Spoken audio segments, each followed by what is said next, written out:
this thing. I just need to go ahead and find that little job. My mama told me to just go ahead and get some benefits, this, that, and the other. He was murmuring, he was complaining. And something said, shut up. Go look out the window, go look out the door. And he looked out and there was a line of people lined up for his plane. And ever since then, he's been packing houses. And he looked up and he says, Lord, what took you so long to show me this favor? Well, you know what?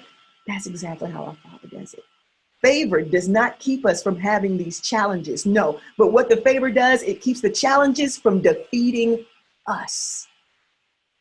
You know, you can even go to a Bible story about Daniel being thrown into the lion's den for worshiping his God, our God. Thrown into the lion's den. Yes, God's favor didn't keep him from being thrown into the lion's den. But what it did is it kept the lion's mouth shut. I declare favor. You better declare that favor today. So as we declare favor and as I wrap this thing up, it's not just our personal lives that we are declaring favor over. So I say to you, yes, declare that favor over your life, over your family, over your husband, your wife. Declare that favor, but take it even further and declare that favor in our communities. During this time of unrest and civil unrest, we declare that favor, that it be manifested in our cities and our communities, and that God's favor will show up in those relationships and those relations that need to be mended. Declare that favor, not just over you and over your community. We declare the favor over our country. For we are indeed in a time right now, this election year, and we know that God loves us. And there's strained politicalness that's going on during this season. So we declare favor that God's plan be done and that God's people will receive the blessings from whatever decisions are being made. And yes, we declare favor over our nation. We declare that healing in the midst of this pandemic, that it will be established, that this pandemic will be over, and that will be a balm like the balm in Gilead, that it will be here. And we speak healing in favor of this season. And above all, that God's glory will be manifested and that he will get the glory out of it. Again, Psalm 41:11, by this I know that thou favorest me, because mine enemy doth not triumph over me. Step out, step up, step on faith today and declare favor. God bless you. I love you. Grace and peace.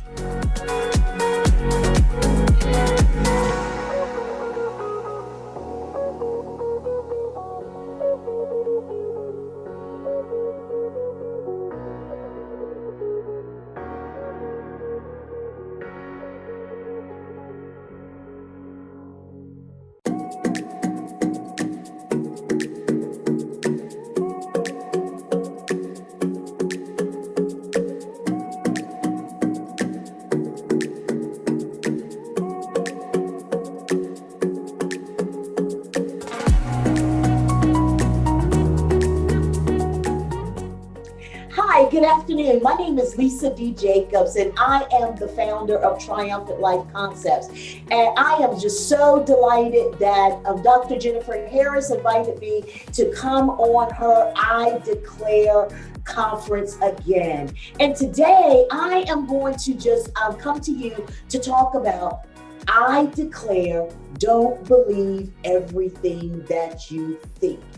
Not just what you see, but what you think. So if you all are like me, and I'm not talking about memory loss or mental illness, but when your mind is simply not behaving. I have conversations in my mind all the time, and some of these conversations are good and some of them are bad. I have random thoughts to pop up in my mind and take over. We all do. Sometimes my mind will try to betray me by lying to me about who I am and who I belong to. Thoughts would come up that would say that, Lisa, you are useless, or you're worthless, or you are ugly, or you don't measure up, or you don't know what you're talking about. That the people that you're speaking to or that you are assigned to serve will reject or betray you. Or this one, You ain't never going to be nothing because your mama wasn't nothing and your grandmama wasn't nothing either. We all have these thoughts, and our job is to counteract them with affirmative words. You know, in The Color Purple, Mr. told Celie, you black, you poor, you ugly, you a woman, you ain't nothing at all. But how do you handle it when your mind starts to play tricks on you? Like the fictional character Celie, some lies have been spoken over us by other people, some lies are generational, and some are societal, but they're still lies. And we have the tools to counteract those. Who are you going to believe? The misters in your life or the Holy Spirit and the righteous God? In 1965, Arthur Donald Barnhouse, he wrote a book called The Invisible War. And in this book, he describes the internal war that happens in all of us. And this is the war for your mind. This war is vicious, unrelenting, and it can be intense. We have a real enemy named Satan, and he simply doesn't play fair. He understands that if he can get your mind and my mind, then our body will follow. In the book of First Thessalonians, it says that we are all created with three parts: body, soul, and spirit. And we're just going to briefly discuss the soul, which is where our mind resides.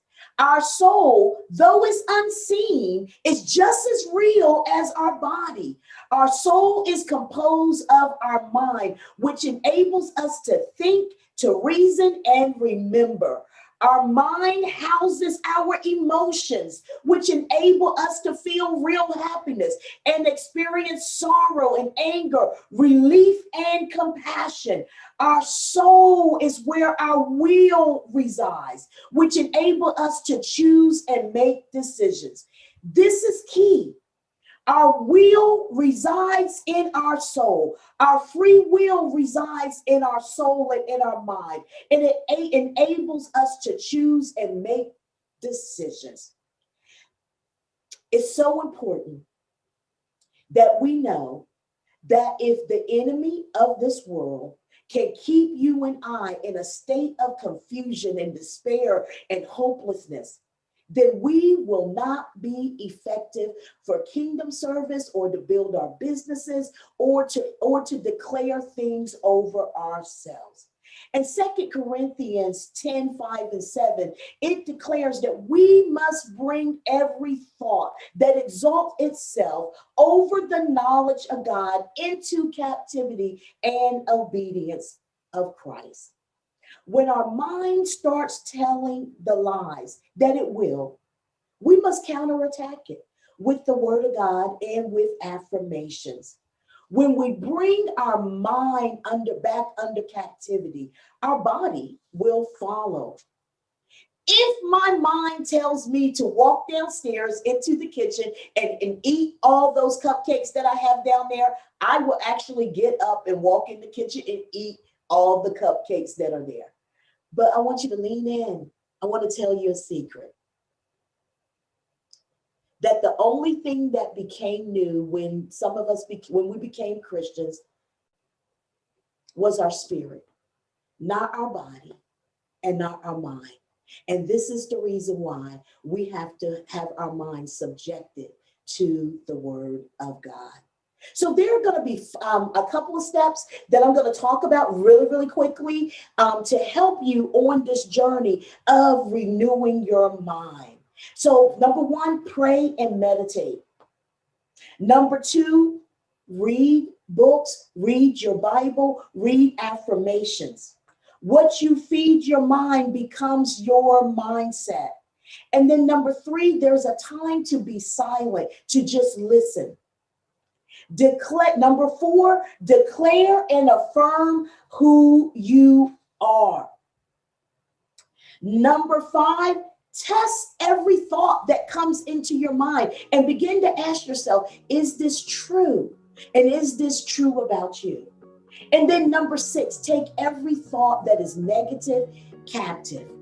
My sisters, I just want to encourage you today that your mind no longer has to play tricks on you, that you are fully equipped to take every thought captive. So I hope that this has helped you on your journey as you battle with your mind, that you can speak life over yourself. You can declare things over yourself, and you can bring your mind into subjectation. I want to thank you today for listening to me. And I want to thank Dr. Jennifer Harris for the opportunity and the platform. I am dedicated to your success.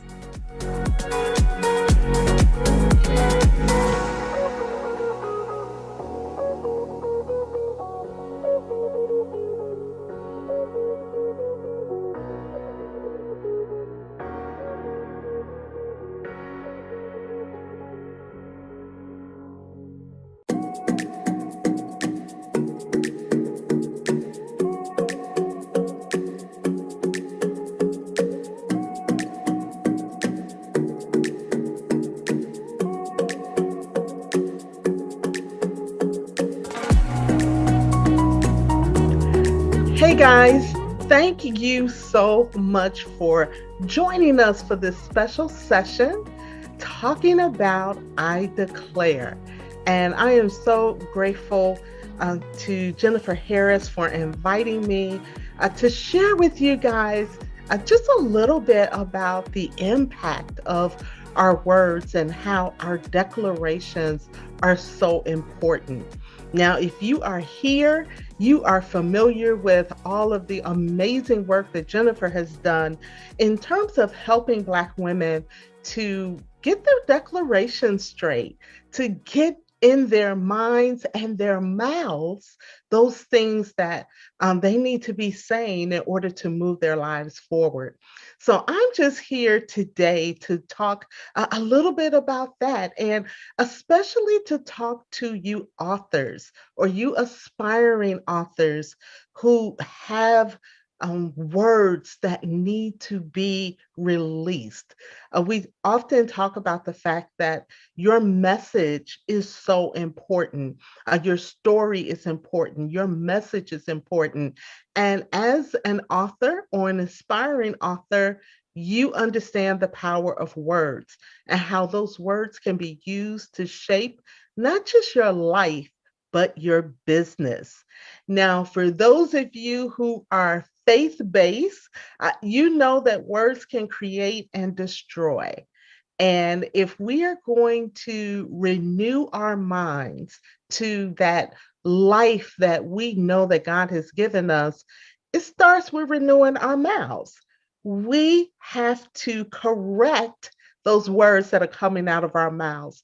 And we know that our speech has a direct connection to our faith, since our affirmations is really no more than just your profession of faith or a statement of what you believe.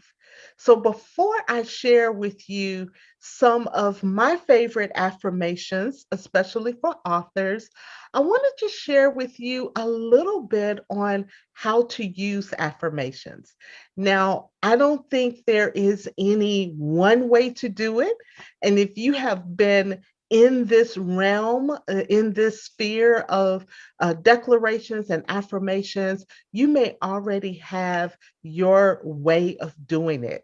But if you're new to this space and you're looking for some guidance, some tips on how to use affirmations, I want to share with you a few of my power tips for affirmations. Now, in order for your subconscious mind to begin to consider a new thought, you have to repeat it on a regular basis. Now, think about it, guys. It took decades to get the conscious mentality that we now have. And so it's going to take a little work to renew it. It's not going to happen overnight. So when you have a new affirmation, one that you really want to, for lack of a better word, you really want to program into your psyche, there's a couple of things you can do. One of them is to review your affirmations daily, and not just once a day, but more like 3 times a day. Consider thinking about or saying that affirmation when you wake up in the morning, in the middle of the day, and then at the end of the day before you go to bed.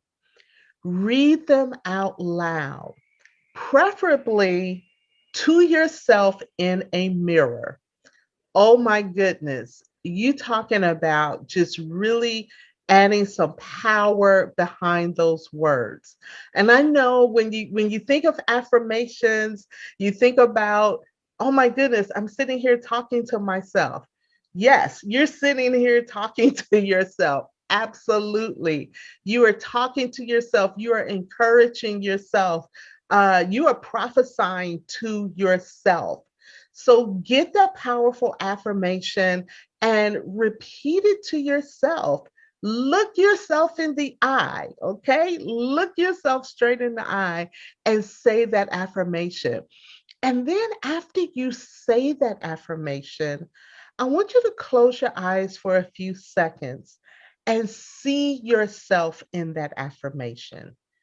Invoke all the senses possible. Hear the sounds, feel the feelings, whatever it is that you're saying. Then say the affirmation again. So it's almost like you're sandwiching it in. You're saying the words, and then you're going to put some thought power behind it. You're going to use that superpower that God has given us, your imagination, and you're going to see yourself in that affirmation. And then you're going to close it again with saying those words. And then repeat that for the next affirmation. So this isn't so much about saying all of these sentences one after another, just running a whole laundry list of words, of sentences. This is about taking those few really powerful declarations that you have and really programming them in, really getting them really deep down, not so much just in your mind, but in your heart. Now, you can also make sure that you write your affirmations down. You can write them on index cards. You can use the note apps on your phone, and you can repeat that affirmation even while you're doing things that don't require your thinking time. So when you're waiting in line, when you are uh, folding clothes, just doing other things that don't necessarily require your mental energy, that's sometimes the time we have to really be careful of, because that's the time those thoughts can creep in, those thoughts of doubt, those thoughts of worry. Now you have something to fight those thoughts with, because you can't think about two things at the same time. So when you have that downtime, bring up those affirmations and think about those words. You can also record your affirmations and listen to them as you're falling asleep. You can write your affirmations in a journal. Be creative and think of new ways that you can use these affirmations so that they can become second nature to you. However, with all this being said, don't make reading your affirmations a job. So, the whole point of this exercise is to renew your mind in a positive way, not to stress you out with more things to do. So don't worry so much about, oh, I didn't say my affirmations today, or oh, I didn't do it the right way. Don't stress about it. Just make sure that if you forget to read them for a couple of days, get back to it and say those affirmations. So I have for you as a special gift these notes. So if you are listening to this and you're like, oh my goodness, I wish I could have jotted down what she said, don't worry about it.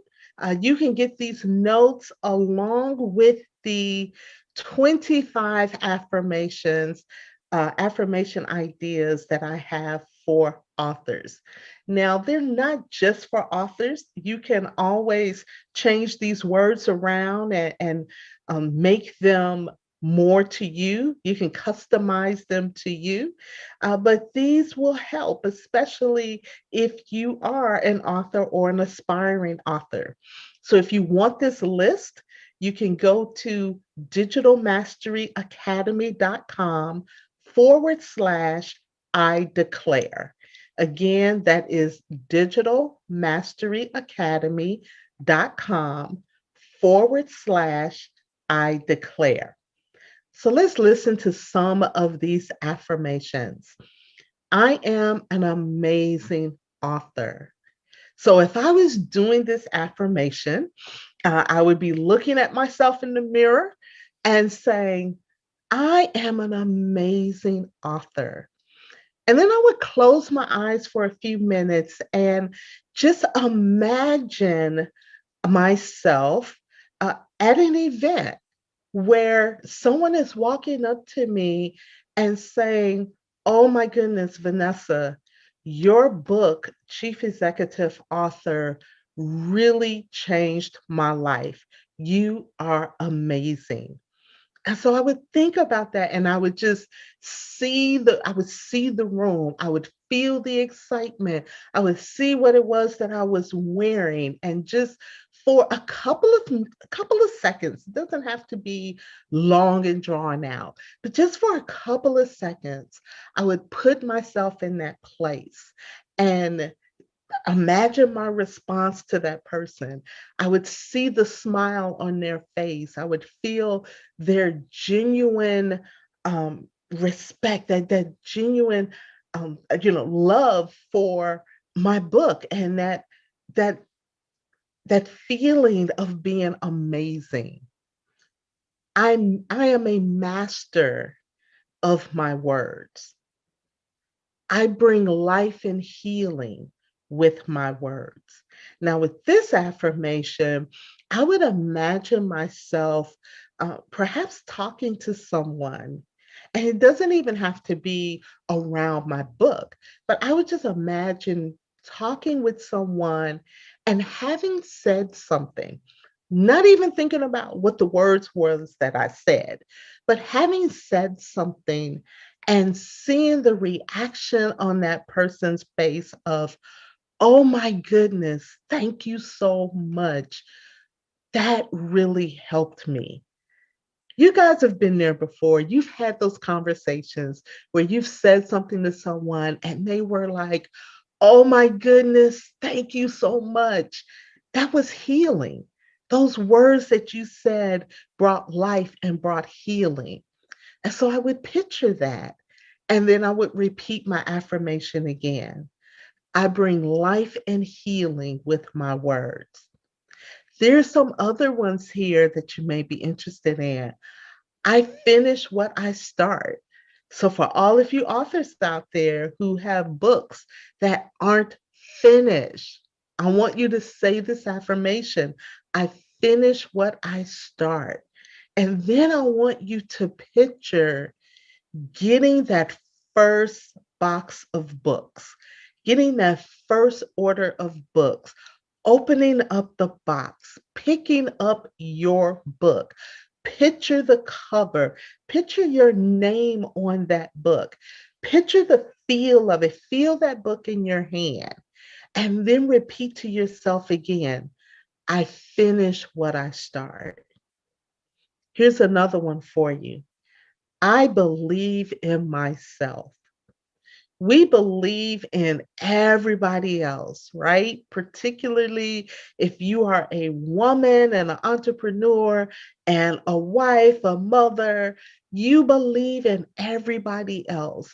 You believe in your husband, you believe in your children, you believe in your clients, you believe in your friends. You are always the one giving that support. Well, I need you to show up and give that support to yourself, because on the same token, and it's amazing because we can be believing for so many other things and for so many other people. But then sometimes when it comes to ourselves, we doubt. So I want you to have this declaration. I believe in myself. And then I want you to just picture yourself just having just having a wonderful feeling of accomplishment. And I don't even want you to think about what it is you accomplished. I just want you to assume you've accomplished something. You've accomplished something huge. You've accomplished something big. And that feeling that you have. And I want you for just 10 or 15 seconds, just bask in that feeling. And then close that declaration with, I believe in myself. Here's the last one for you. I choose happiness, joy, and peace. We get to choose what we focus on.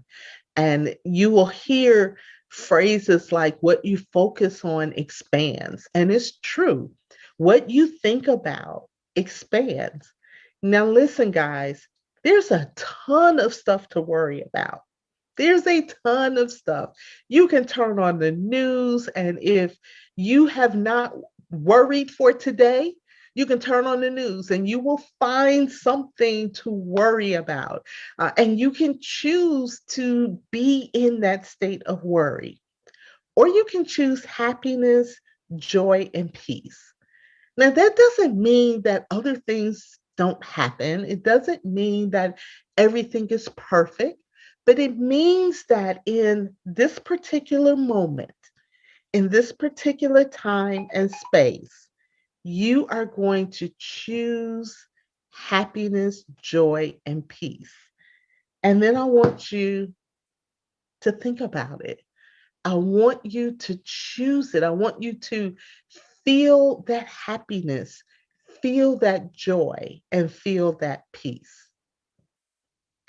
I hope that this little conversation today has inspired you to look at the words that you speak, look at those declarations that you make, and use the power of your words to shape your life and your business.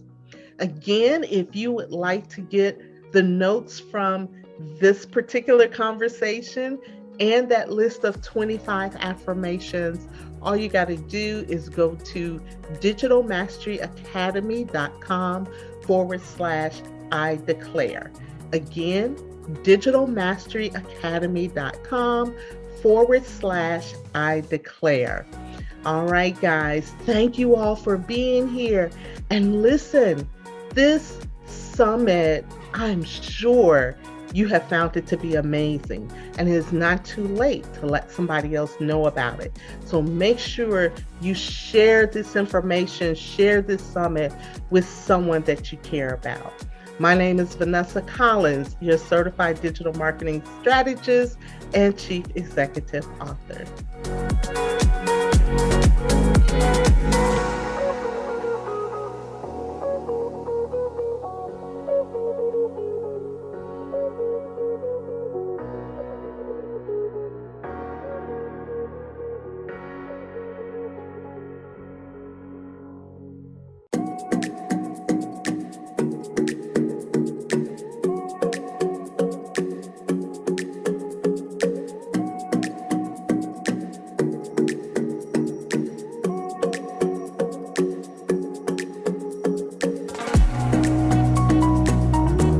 Hello, I'm Kawana, Miss Coco Stanley, and I am here to talk to you about declaring your confidence. How many of you have checked your confidence level? On a scale from 1 to 10, what is your confidence level? Or have you even thought about checking a confidence level? Well, see, I'm here to tell you that confidence is when you feel unstoppable, you feel self-assured, you feel you trust yourself with decisions, and you just believe in everything that you are doing with feeling fearless. See, when you have a low self-esteem or confidence level of low, it causes you to keep you from walking in your purpose. It causes you to keep you from doing what you really love to do because the confidence isn't there. Theodore Roosevelt stated, when we walk in fear each day, we at some point build up confidence, courage, and strength. In the doing, though, you must be doing. And see, with confidence, when your confidence is not there, you can't seem to focus on the thing that's most important for your personal life or your business life or even your family. So let me tell you about confidence. With my story, by the time my son was 9 or 10, I had completely lost all of my confidence. It just wasn't there, even though it looked like everything was together on the outside. But the reason why I lost my confidence, one of the things anyways, is I went through 3 abusive relationships back to back. So my confidence was completely gone. So I decided to move from Minnesota to North Carolina. Now, how many of you thought that was a better choice of making the decision to build my confidence? I just knew life was going to be great. But guess what? It wasn't at all. I ended up moving there, got a job. Everything was good for about 5 months. But guess what? That completely changed. The job I had completely had shut down. I had no control over that at all. So I decided to look for another job. What I didn't want to do was go back to Minnesota. So I looked and I looked and I looked. I just wasn't getting a job. Now, see, at the time, I haven't been always good and been in this place where I am now.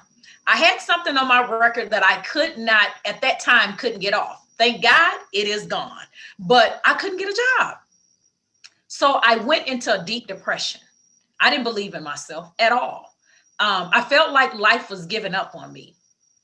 And what I ended up doing is trying to commit suicide. Let me pause there for a moment. Think about that.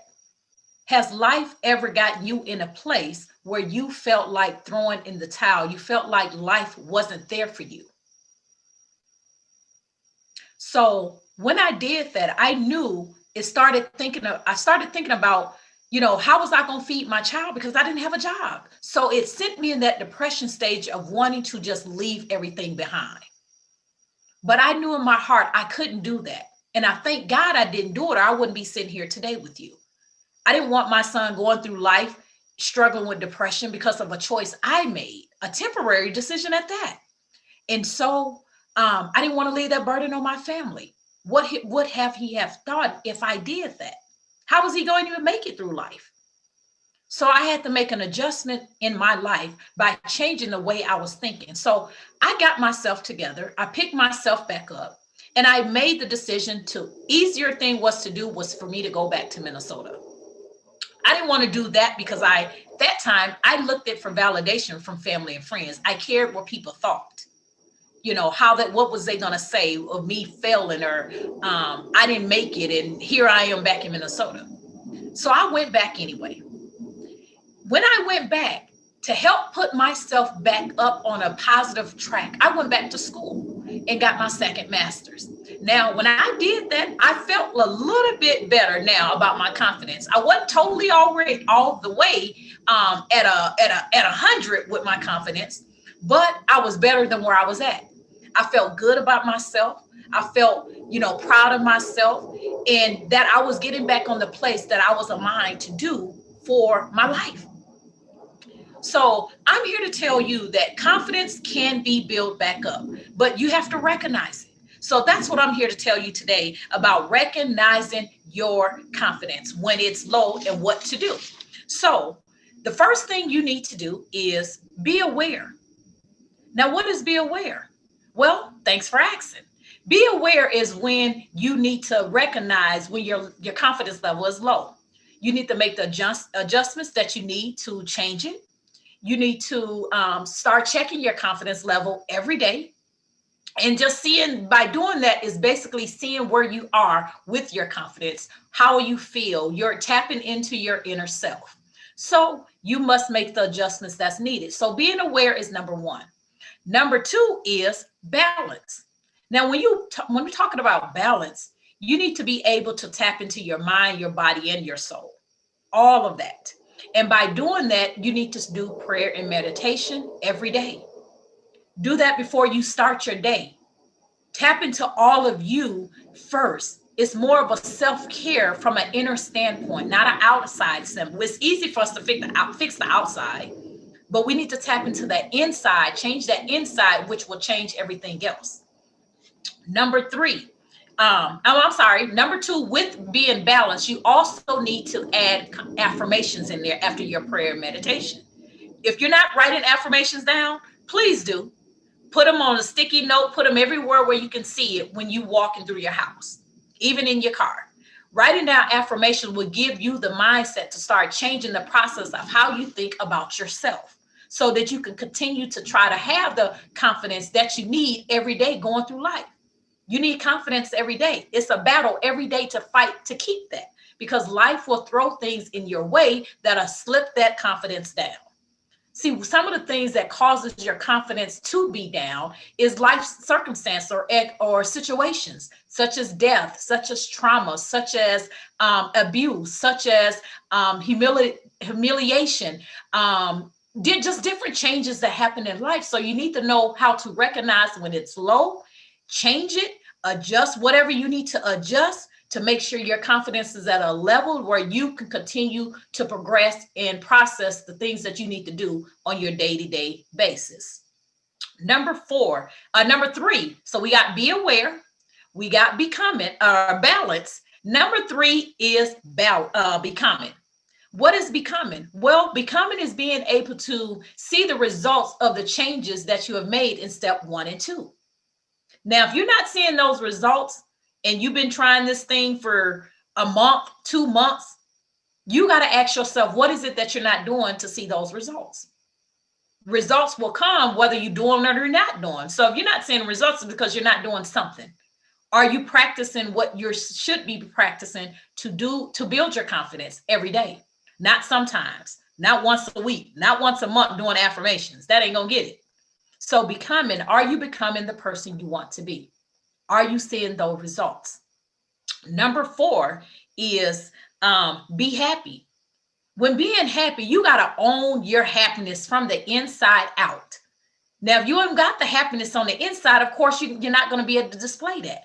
But when you know you are happy from the inside out, own it, walk in it, declare it, speak it.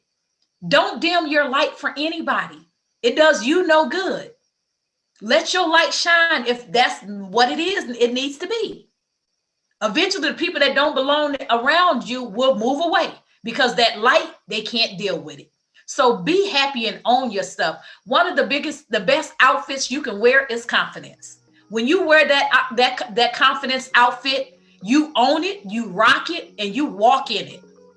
And then number 5 is be bold. When you be bold, you just do the damn thing.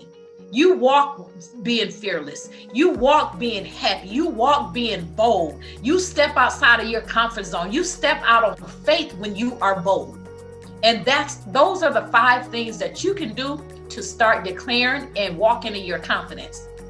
I'm here to help and support any woman that's out there that needs help to build their confidence back up to where they need to be able to start and walk in their purpose and start that business that they've been trying to start. So I am Kawana, Miss Coco Stanley, and I'm the founder of the Startup Women Alliance. And I provide women with the support and tools to overcome a crisis of confidence to be able to start their most successful business.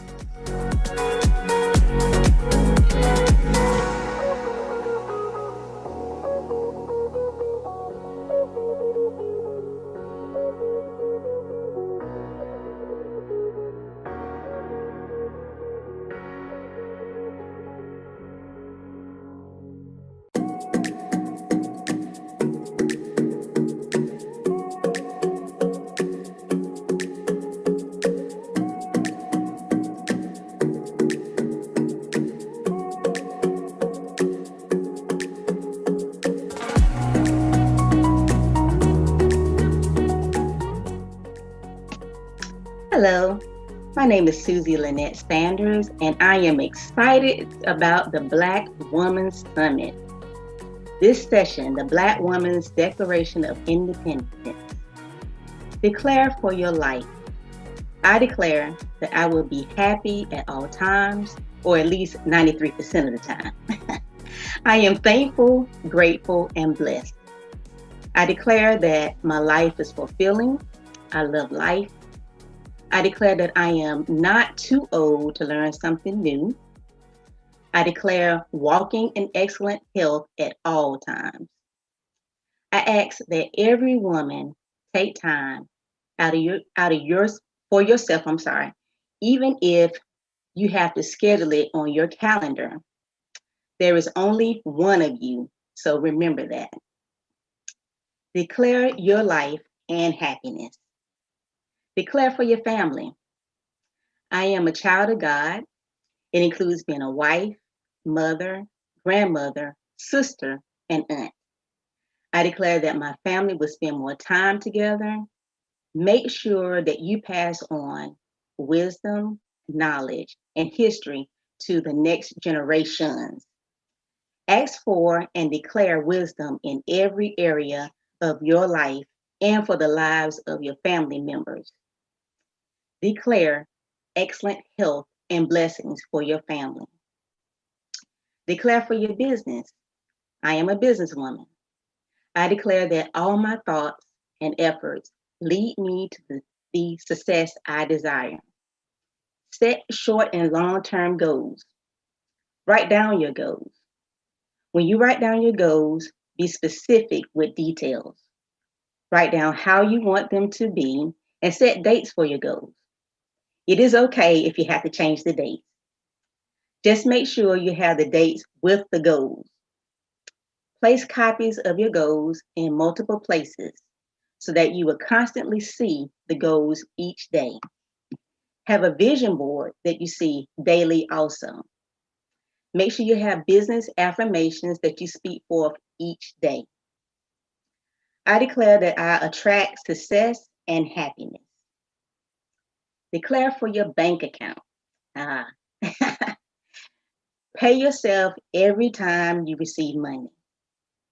Put your name in your budget as if you were a bill. Yes, your budget. Place that money in some kind of vehicle that will make money while you're working. Work with the experts in the financial fields. Also establish an emergency fund. It is a must. There will be a day that you will use that emergency fund. Another area to declare is good credit. Your credit score can make a difference of if you are going to pay for that car or home 1 to 4 times the set price. So declare an abundant bank account / portfolio. Declare for your destiny. I declare that you are destined for greatness. Declare that you have victory over every area of your life. Define what is success for you and declare it. I declare that your destiny doors are wide open. Remember, declare for your life, declare for your family, declare for your business, declare for your bank account, declare for your destiny. Thank you.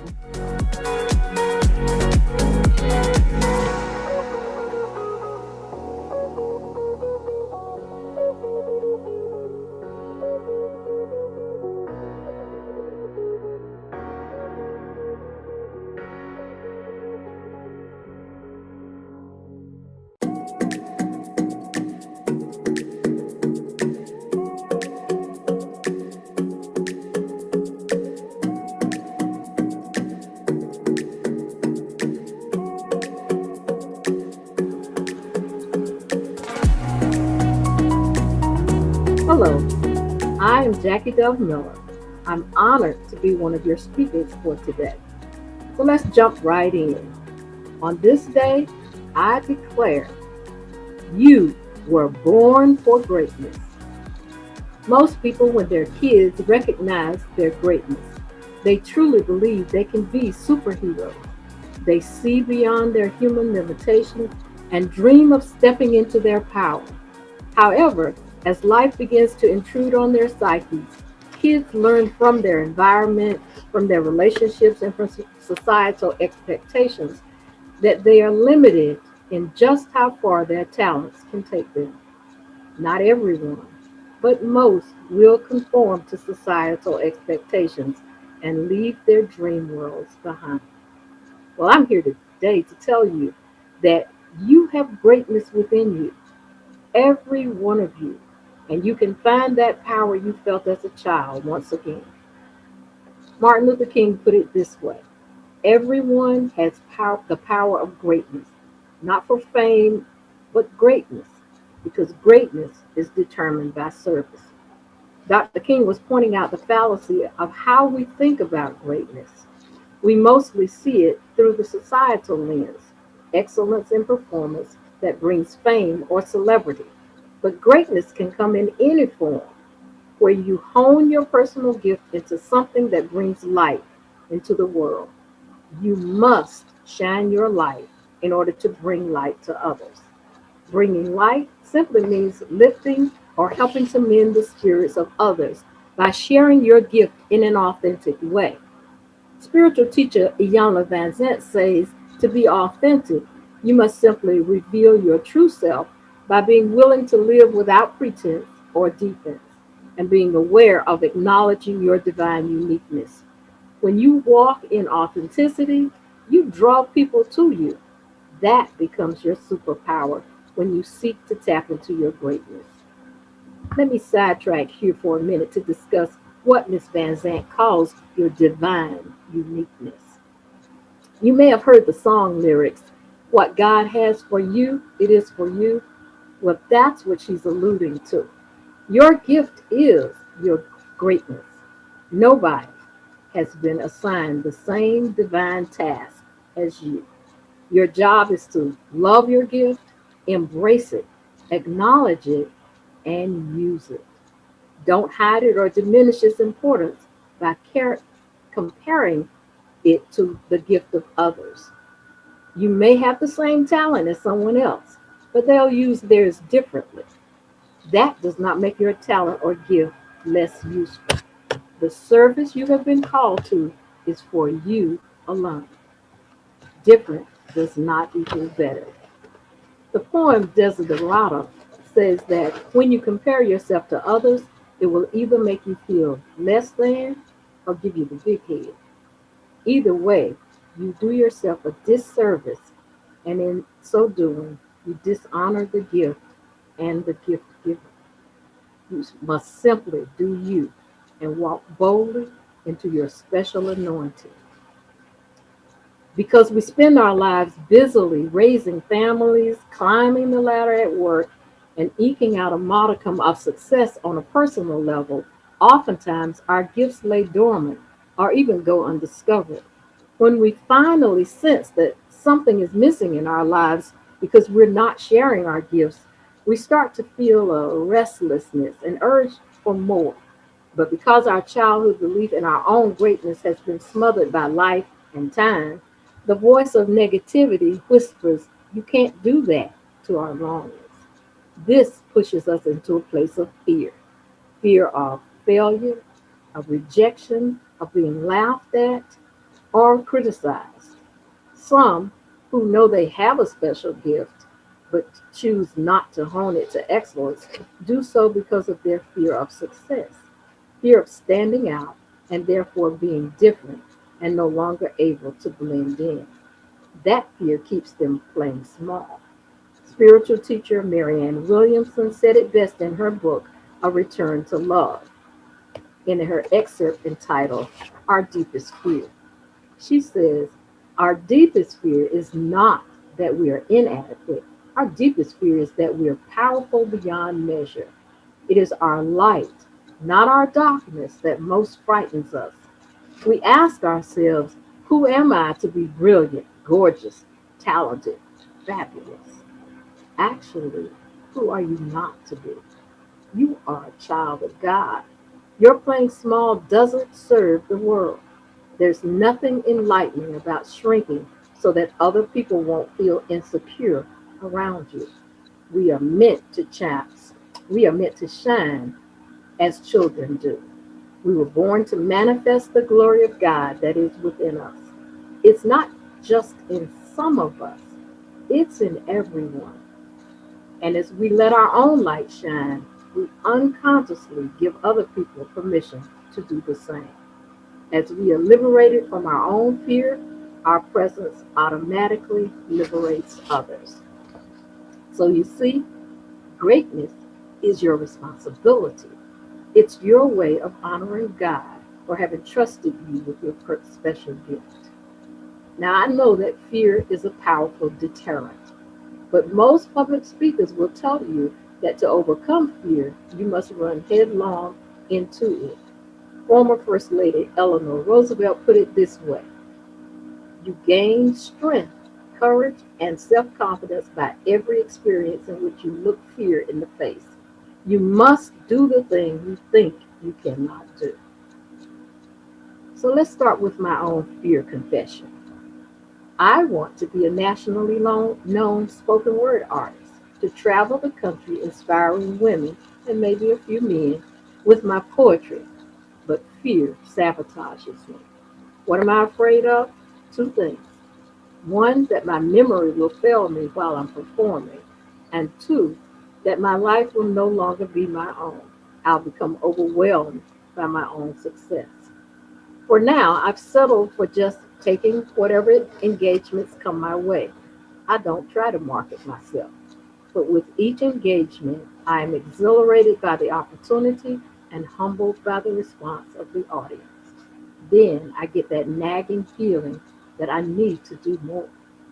When I question whether I'm able to accomplish a task, I have to constantly remind myself, like Joel Osteen says, God will not assign us a task that he will not also equip us to accomplish. I found that to be true in every situation. What I've learned is when you are about to step into your fear, but are hesitant because you're feeling unsure, remember, where you are, God is there also. When I'm about to take the mic and my nerves are getting next to me, I remember God will be on that stage with me. He will not let me fail. That calms my fear, and I'm able to do my best. In order to overcome your fear, you must make a plan. Then remind yourself every day that you're already empowered, you're strong and gifted, and you are equipped for whatever challenge is set before you. Here are the four steps in making your fear defeating plan, your plan for greatness.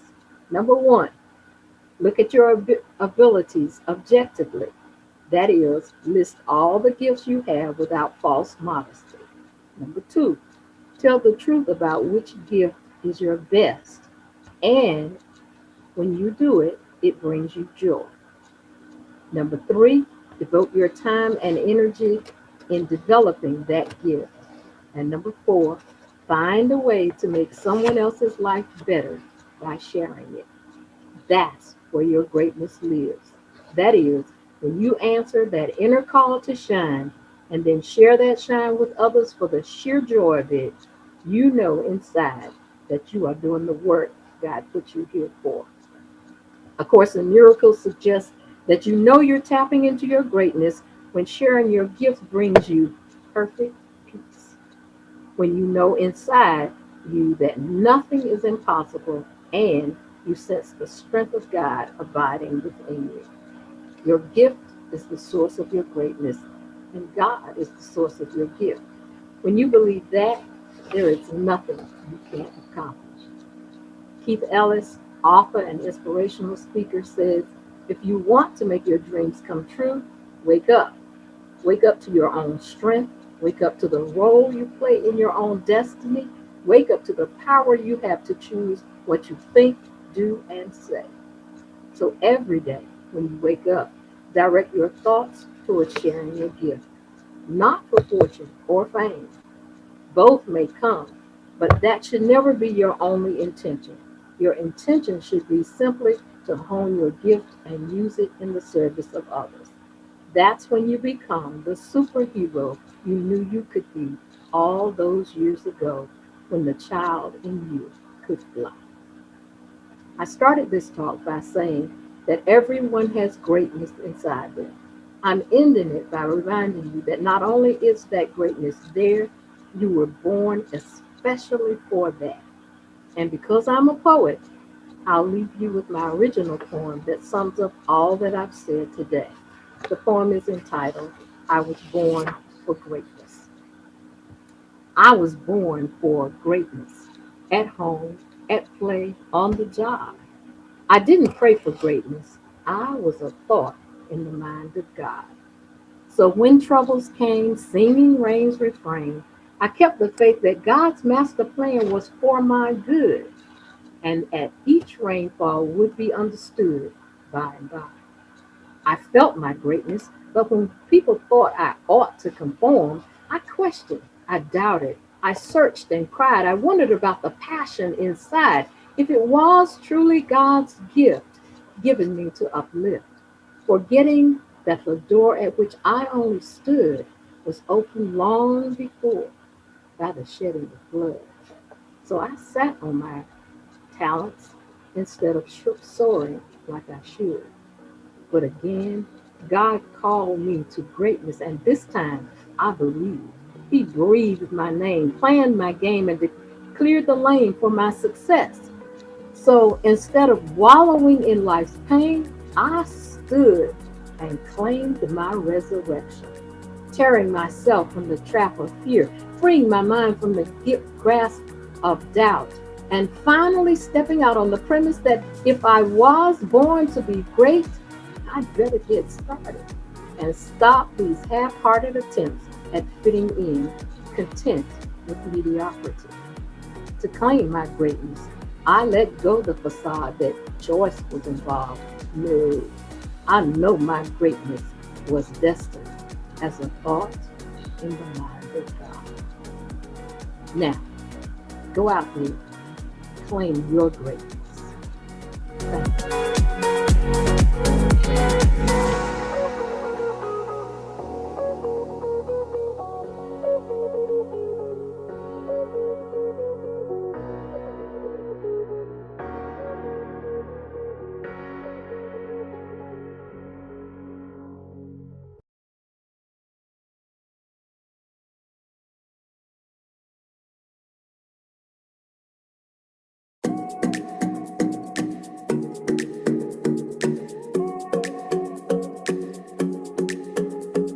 Join us on our mission to inspire women all around the world.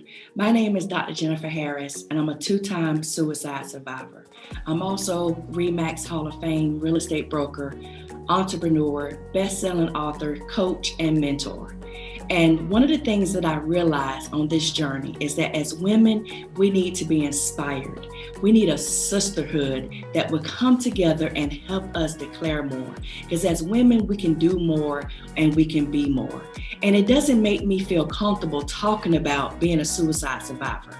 It doesn't make me feel comfortable talking about my failures. But one thing I noticed is that failures will lead you to be more fearless. So we're looking for transparent women who are looking to change lives through their story and all around the world. Not only transparent women, but those women who have overcome some things and are still overcoming and are looking to help change the lives of other women. And if that's you, then I want to invite you to be a part of this I Declare Journal initiative. And it is an initiative where this journal is going to be placed in the hands of women all around the world that's going to hear your heartbeat, that's going to hear your story and be able to help you transform their life. So sis, if that's you, then go to www.ideclareauthors.com. That's www.ideclareauthors.com. And we will see you on this I Declare journey because we need you, our sisters need you, and most importantly, I need you. And I see you there.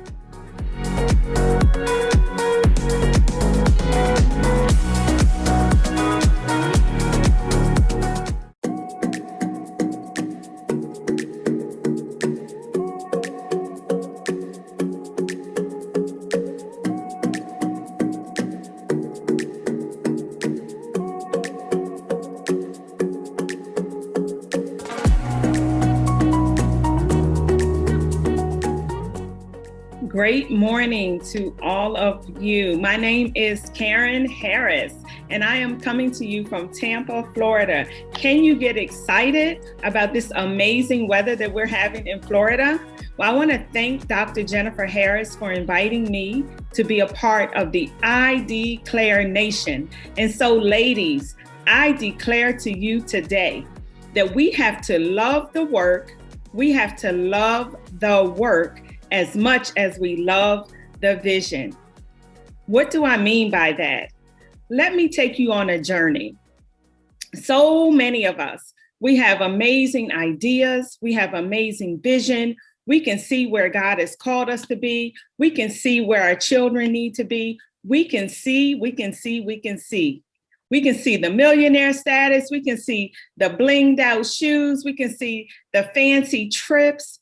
Oh my gosh, and can we see a mansion? Yes, indeed. We can always see a mansion. But oftentimes, ladies, what I find is that we don't see the work necessary to achieve those goals. So on today, I want you to declare with me that you will love the work just as much as you love the vision, that you are going to love making those 100 phone calls to potential customers as much as you love dropping $100 on a pair of earrings. Can you get excited about the work?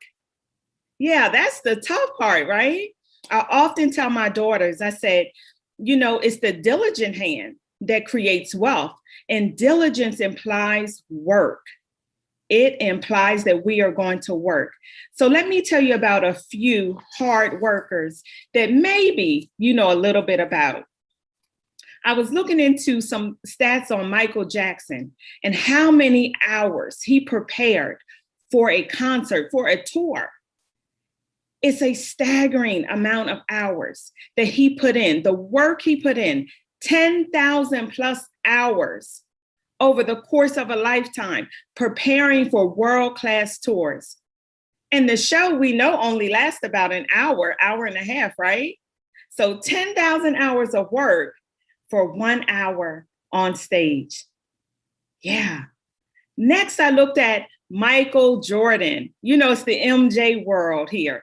And so with Michael Jordan often said that the work he put in off season was far more important than the work he put in season, right?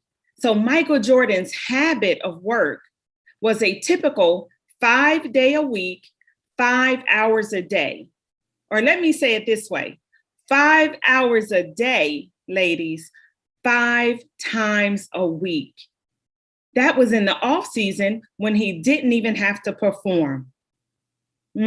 We got to love the work, and we've got to make declaratory statements about the work that is necessary to help us achieve our goals. Lastly, I'm going to share with you one of my favorite all-time greatest of all times. I think we call that the GOAT, right? Jesus himself.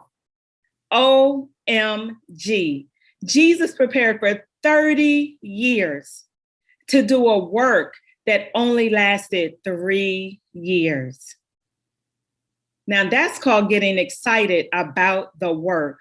So I declare to you today that when you write your declaration about your vision, about the travel, the trips, the houses, the cars, the lives you want to change, the impact that you want to have in the world, do me a favor and write a declaration about the work that is necessary to achieve those goals.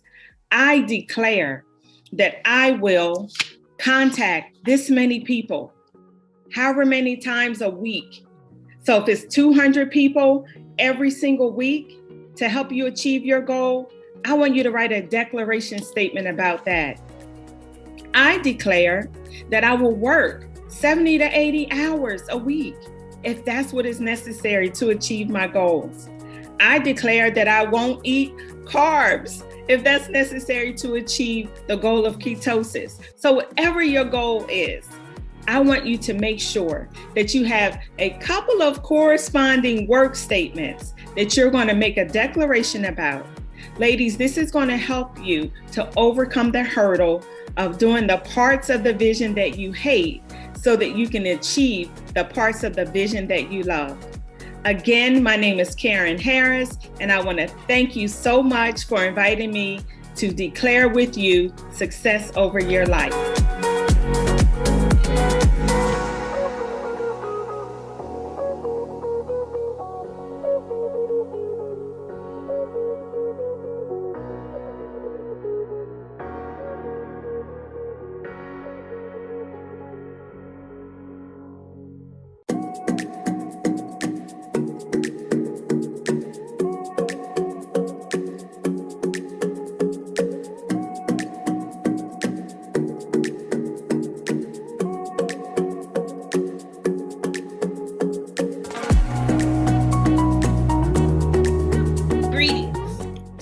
Participants of the Black Women Declaration of Independence Conference, and thank you to my sister and dear friend, Dr. Jennifer Harris, the visionary of this great event. My name is Deborah Taiwo, and I'm a wife to a wonderful husband, Lawrence, mother of 2 adult children, Adebayo and Ademarinike, sister to siblings Michael, Diane, and Angela, and most importantly, daughter and caregiver to my amazing 79-year-old mother, Essie King. If you are like me, you are one of over 50 million adults in the United States who care for an adult loved one or a child with special needs. Statistically, the majority of caregivers are women in their mid-40s or older, and more often than not, we are caring for a parent. You may have began your caregiving journey helping a loved one with transportation, household chores, meals, and shopping, or your initiation may have involved more complex activities such as bathing, dressing, managing medication, and collaborating with healthcare teams for treatments. Coupled with the responsibility of balancing a job and family, caregivers face many stressors that can be exacerbated by another caregiver tendency, neglecting our own self-care.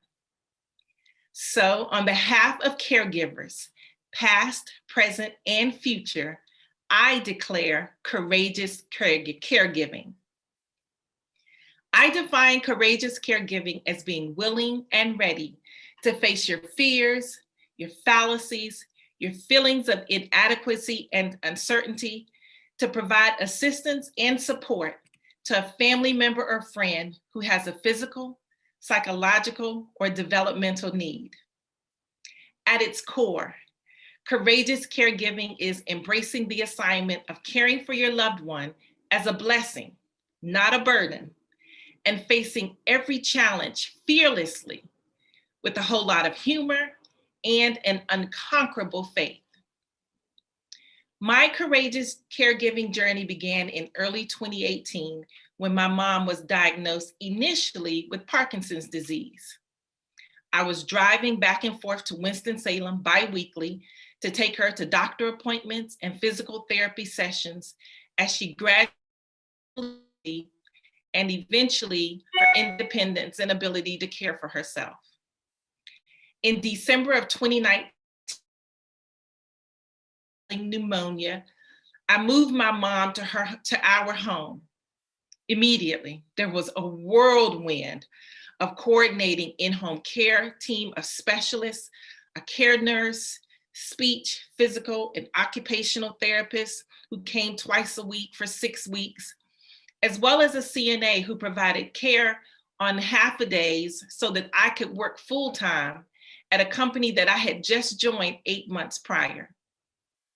It also included finding a local general practitioner and neurologist who, after an initial assessment, diagnosed my mom with corticobasal syndrome, which is like Parkinson's on steroids.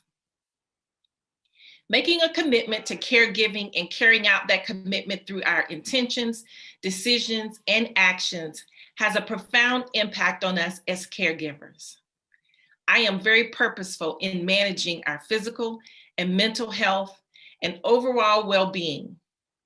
No matter what time I go to bed each night, my mom is usually awake by 7:30 a.m. every morning. I have a daily routine of getting her dressed and fed by 8:30, lunch at 12, and dinner between 6 and 9. My workday begins between 8:30 or 9. So as you can imagine, the home care activities interspersed with my work responsibilities can be quite challenging. I am so thankful for being able to work from home. For physical activity, I try to work out at least an hour a day, and every evening we join a 7 o'clock prayer call with our friends, where we share prayer requests and praise reports. Most nights, my mom falls asleep to the praise and worship music, thanks to Maverick City Music that ushers us straight to this throne room. A weekly ritual that I always look forward to is our mommy-daughter movie night, which is every Friday and Saturday. Our overall well-being, I always incorporate humor to keep perspective on every circumstance, especially when my mom is impatient with me and because I'm doing something not fast enough, I'll respond to her with, "I'm sorry, ma'am. I'm the only one working your shift today. Everyone else called out sick, and I need you to just be a little more patient with me." This always makes her burst out laughing. In fact, I live for her laughter, and I try to create it in every circumstance. Is caregiving challenging? Can it be mentally exhausting? Does it require a village of support from family and friends? Yes, yes, and absolutely yes. Caregiving can be physically and emotionally stressful. It often requires that you put your loved one's needs before your own, sacrificing a lot of time, energy, and your own physical and emotional needs. You may experience loneliness and feelings of helplessness. But a positive attitude, community support, and a family connection can make even the most difficult challenging circumstance manageable. I accept the current care calling on my life with a heart of gratitude. I'm so grateful for the time that I have to spend with my mom in her latter years. Caregiving is a precious and sacred gift because we have the ability to change a life, be it reviving, renewing, sustaining, or maintaining someone's health and spirit. We are the light that brings life to our loved ones and subsequently our village of support. Strong family relationships are critical and a great gift. They make caregiving easier and life much richer. Seeking support and allowing others to help care for our loved ones gives us time for rejuvenation. I thank God for my husband and circle of family and friends who make it possible for me to run to the gym, run to the grocery store, and even out of town to visit my daughter in college. Additionally, phone calls, FaceTime, and Zoom calls from family and friends create a heartline of connection, encouragement, and affirmation, especially through the pandemic. Equally important is connecting with other caregivers who not only struggle with the same issues and frustrations, but also share our values and commitment. In addition to joining a caregiver employee resource group on my job, I am a member of an amazing caregivers group on Clubhouse. We're called One Day at a Time, Life as a Caregiver, and we check in every Monday, Wednesday, and Friday at 7 o'clock to confidentially share our challenges, our triumphs, losses, and wins, and more than anything, prioritize our self-care. Self-care is paramount in our ability to effectively provide quality care to others. In addition to creating a caregiver's encouragement blog on Facebook so that I could write and just really release my feelings, I started a vegetable park garden on my deck, and I've incorporated power naps into my day. 20 minutes work miracles. You do what works for you. Early in my journey, I found a resource called the Caregiver's Creed that has been foundational in helping me remember the importance of a self-care plan and refilling my cup so that I can pour out my best in service to my mom. I encourage you to live the Caregiver's Creed, which instructs the following. Take care of yourself. Know that if you are not healthy and sound, then you cannot care for another person effectively. Accept that caregiving involves an incredible range of emotions, from anger to joy, from resentment to compassion. Accept that your feelings are not right nor wrong. They are simply natural and just as unavoidable as breathing. You have the right to receive consideration, affection, forgiveness, and acceptance from your loved one, as long as you offer these qualities in return. Ask for and accept help willingly. Involve your family and friends and the community in care of your loved one. Understand that it is not your role to do it all, nor is it best for your loved one. Actively seek out information that will help you as a caregiver, and recognize that information is empowering. Respect the preferences and decisions of the family member or person that you're caring for. Extend to your loved one the dignity and courtesy that you would wish to receive if the tables were turned. You have the right to reject any attempt by your loved one, either consciously or unconsciously, to manipulate you through guilt, anger, or depression. Recognize that change, good and bad, is a natural part of caregiving, so remain flexible and open to it. Celebrate the small successes and allow yourself to grieve the disappointments. Share your feelings with those who can empathize. Be mindful of your own needs and guard your rights as a caregiver. Do not allow your caregiver's role to overwhelm the other aspects of your life. Finally, forgive yourself of your shortcomings and congratulate yourself for the effort and love that you put into caregiving. To my sister caregivers, I see you. I salute you and I celebrate you. You are the bedside heroes caring for the most precious branch of your individual family trees. Be strong, be resilient, be a courageous caregiver. Blessings.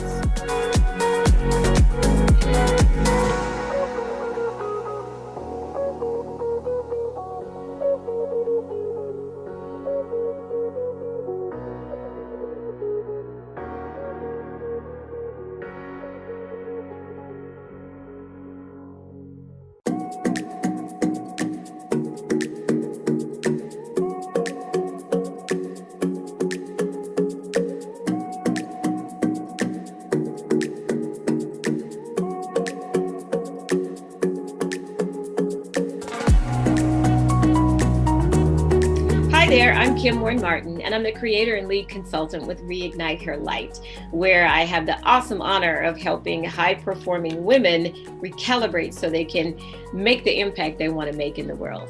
I'm really excited to be a part of the I Declare Summit, and just want to share something that I hope is going to motivate you and help you to be successful in your declarations, whether it's in your job and in your business. And I'm really excited about it. So let's get going here.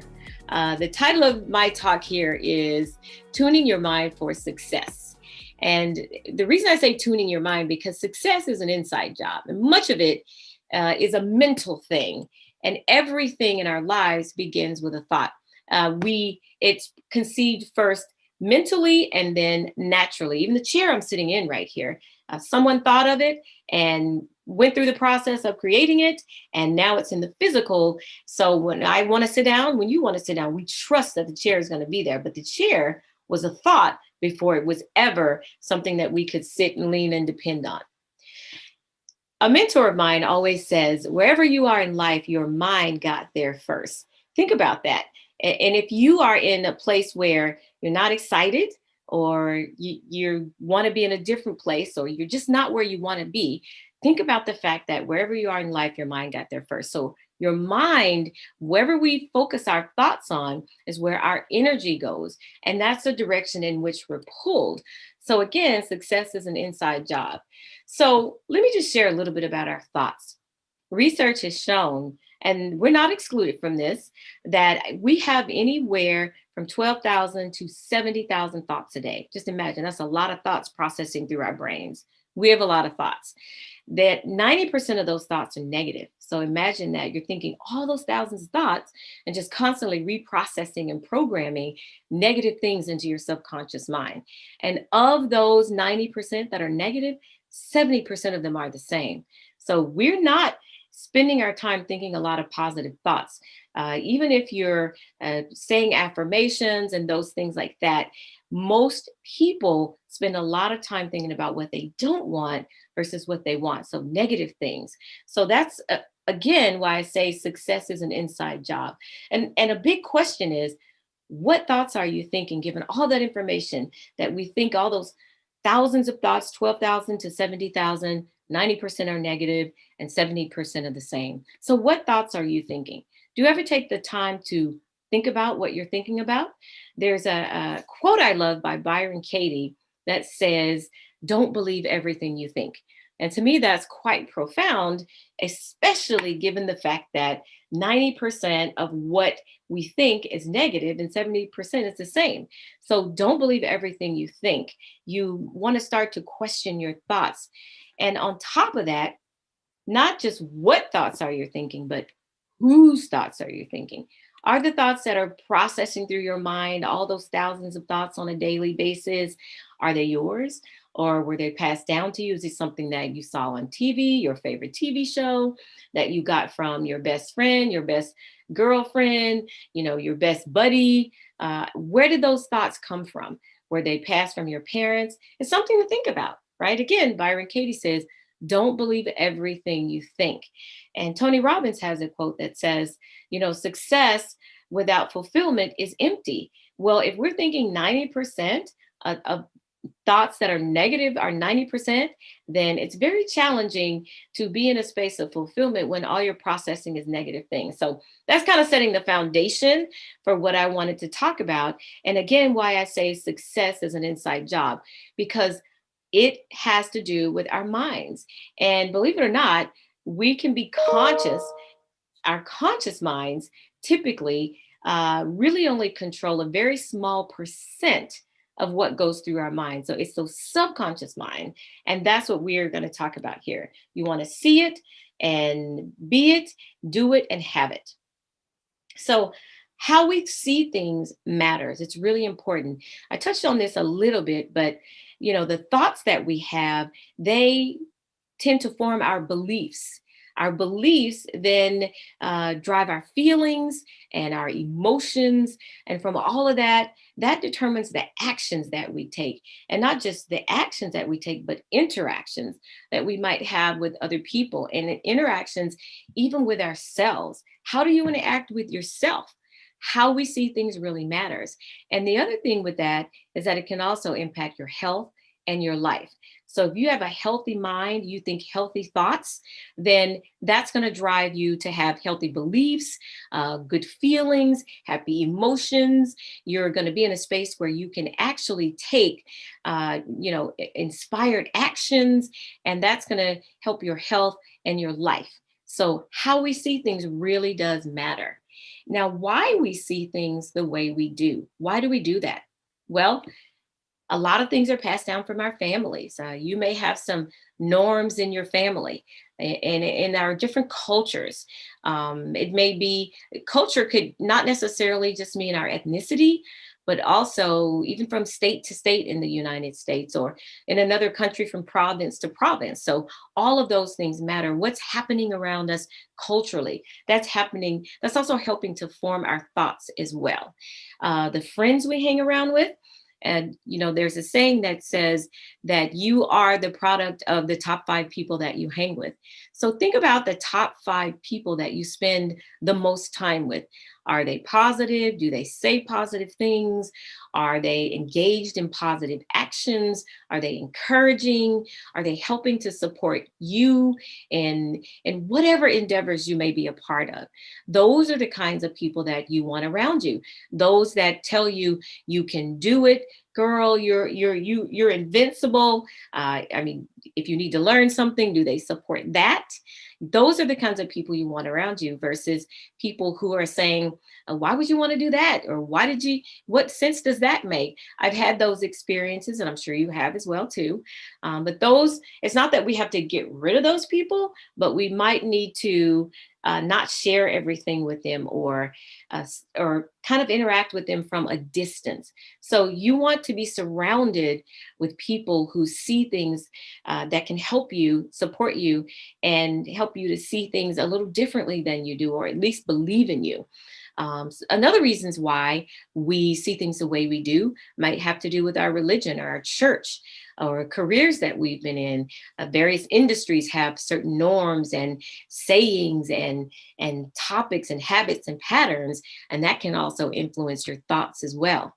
And lastly, just the overall set of life experiences that you've had. Do you eat the foods that you eat because your family always ate that and because people in your area eat that? And the question is, are those foods healthy for you? So how we see things matters, and why we see things the way we do matters as well. Another thing is that we have various perspectives, and we often project those perspectives onto others. So we place our traits onto them, the things that we think, we believe that everyone else may be thinking that way. Or if not, if you feel a certain way, let's say someone cuts you off in traffic, and then that makes you a little tense or a little salty, as my girlfriends used to say, and you start to project on them your anger, when in reality, we don't really know whether that person even saw you. Now, if they didn't see you, perhaps they didn't look behind enough. We don't really know. We can't say they were on the cell phone or different things like that. So it behooves us not to project things onto others. Sometimes we make judgments and we have limited thinking, and we're really closed-minded about things. And we just believe what we believe is the way things are. But the reality of it is, the way we believe is not always what's really true. And the question is, if you're not where you really want to be, then start to question that. Maybe expand your mind, think a few different thoughts. And instead of projecting, you can ask questions, literally to process through things. And finally, what we do is we assign meaning to things. So whether it's correct or subjective, we assign to become a victim, or are you going to stand up to get going so that you can get to the next level and complete your mission, the mission that you've built for yourself, and get to make sure that your vision is realized. No, you don't want to stay down. And so this feedback that you are getting is an important feedback. If it's a bad feedback, then it means that you must do things differently, or you must involve different people. So take the time to pause and to understand what went wrong, why, and really bring again, reshuffle your team, or reshuffle your environment, to make sure that you learn from this failure, and then you build up and optimize your journey to greatness. So that's an exercise that you need to do. Sometimes it's about changing completely the course of your life. That can be as drastic as that. It can be just tuning in and changing few things in the way you approach life, or changing people around you. Just like I mentioned before, that can be also another step for you to take, to make sure that you can stand up learn from this mistake and keep going to get to, to get to your greatness, to get to step into your greatness, to get to step into your power. So that's a very difficult step. So you're going to ask me, if things go well, is it finished? No, it's not. I encourage you to set some more goals, and goals that are going to get you to another level as far as greatness is concerned. Because as I've mentioned before, greatness, there's no end to greatness. You are unlimited. Greatness there's no limit to greatness. So even when things are working really, really well, make sure you step, you set those new goals, higher goals, and go higher and step up, and try something new, try something that you've never tried. Go to, create, create something that you've never created. Go with people that you've never seen. It can be changing career, it can be becoming an entrepreneur. For me, it's been about, I had a very fulfilling career, but it's been about, taking this challenge of becoming a full-time entrepreneur and using whatever, experience and skills that I had to become one of the best entrepreneur that I can be. So it's because I stumbled, I got stuck, I reached this the ceiling, if this ceiling that we always talk about for women, and I decided, no, I don't want to get stuck. I will I will create, a different journey for me. I will create my table and start with, the knowledge and the experience that I've had before. So that's really what I want you to do, as far as, when you get stuck, when you fail, when everything goes wrong. It's really look at, what is the alternative? What is the opportunity for you? You outgrow yourself. You go to the next level all the time.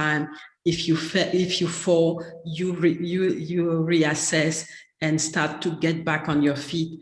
If you're still strong, you start to get, you try to get stronger and stronger until, you create this limit that's going to get you to stop. But as far as I'm concerned, I'm still going, I'm still building, I'm still making sure that I set those very ambitious goals that scare me. And because I know that this greatness is there, I know that this greatness is unlimited, and I know that, nothing can stop me but myself. So that's really the message that I want you to take today, to declare that, you are great, declare your greatness, and step into this power that you have, step into this strength that the greatness is knowing that you are great is going to bring you, and never stop. Whatever the obstacle, whatever experience that you go through, nobody can stop you but you. Yes, it's not easy. Yes, you can fall several times, but it's all about your mindset. It's all about understanding who you are. It's all about making sure that you know that you are unlimited, and you engineer greatness in your life, in the life of others, and get always to the next level, and leave nothing on the table of life, because that's really the motto that I live, that I live on. I try to leave nothing on the table of life. And I know, if you know Les Brown talk about, dying empty. And that's really what, I want you to understand, is that you have what you need to create greatness. You have what you need to go to a level that people don't really, when they see you, they don't think that you can get there. But only you know the strength that you have. Only you know the greatness that is inside you. So step into this power, step into the greatness, and start to, leave a strong legacy that will outgrow you, that will help other people to also engineer greatness and get to the next level. Thank you so much for being here.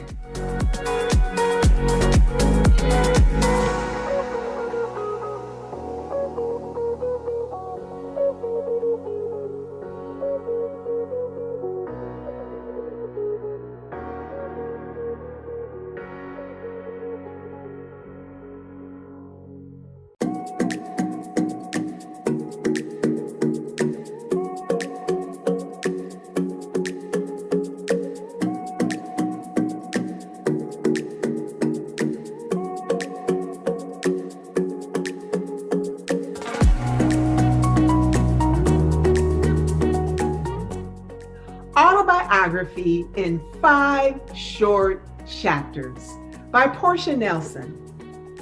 I walk down the street. There is a deep hole in the sidewalk. I fall in. I'm helpless. I'm lost. It isn't my fault. It takes forever to find a way out. Chapter 2. I walk down the same street. There is a deep hole in the sidewalk. I pretend I don't see it. I fall in again. I can't believe I'm in the same place, but it isn't my fault. It still takes a long time to get out. Chapter 3. I walk down the same street. There is a deep hole in the sidewalk. I see it there. I still fall in. It's a habit, but my eyes are open. I know where I am. It is my fault. I get out immediately. Chapter 5. I walk down the same street. There is a deep hole in the sidewalk. I walk around it. Chapter 5. I walk down another street. Hello, guys. My name is Sheila Reynolds, and I declare it's time to boldly step into your next. It's time to elevate and get your bloom on. Somebody say bloom. Bloom is defined as a peak or ideal moment for something. It is the time or period of greatest beauty. It means to flourish and to thrive. It also means to mature into achievement of one's potential. In order to bloom, you've got to be on the right street. You've got to be in the right environment, planted in the right soil. When you're in the right place, you get the right nutrients that help you to grow, to thrive, and to flourish. So the question is, my friends, where are you? Are you in the right place? Are you connected to the right people? Because believe it or not, there are people that are assigned to you to help you to boldly step into your next. They're designed to help you to position yourself and to posture yourself, and it allows you to bloom and to always be blooming. But you got to get on the right street. I know for me personally, I had to move from where I was. I was in a place where I was familiar. Actually, I enjoyed where I was. I was in church. I was in ministry. I was familiar. I was doing what I felt I was called to do. But what happened was I got on another street. I was actually repotted and placed in the marketplace. And it was a little bit uncomfortable for me. I had to kind of settle myself and, let my roots, kind of settle in this new soil, because I'm the same person that I've always been. I'm just in a different environment. So as I begin to settle and as I begin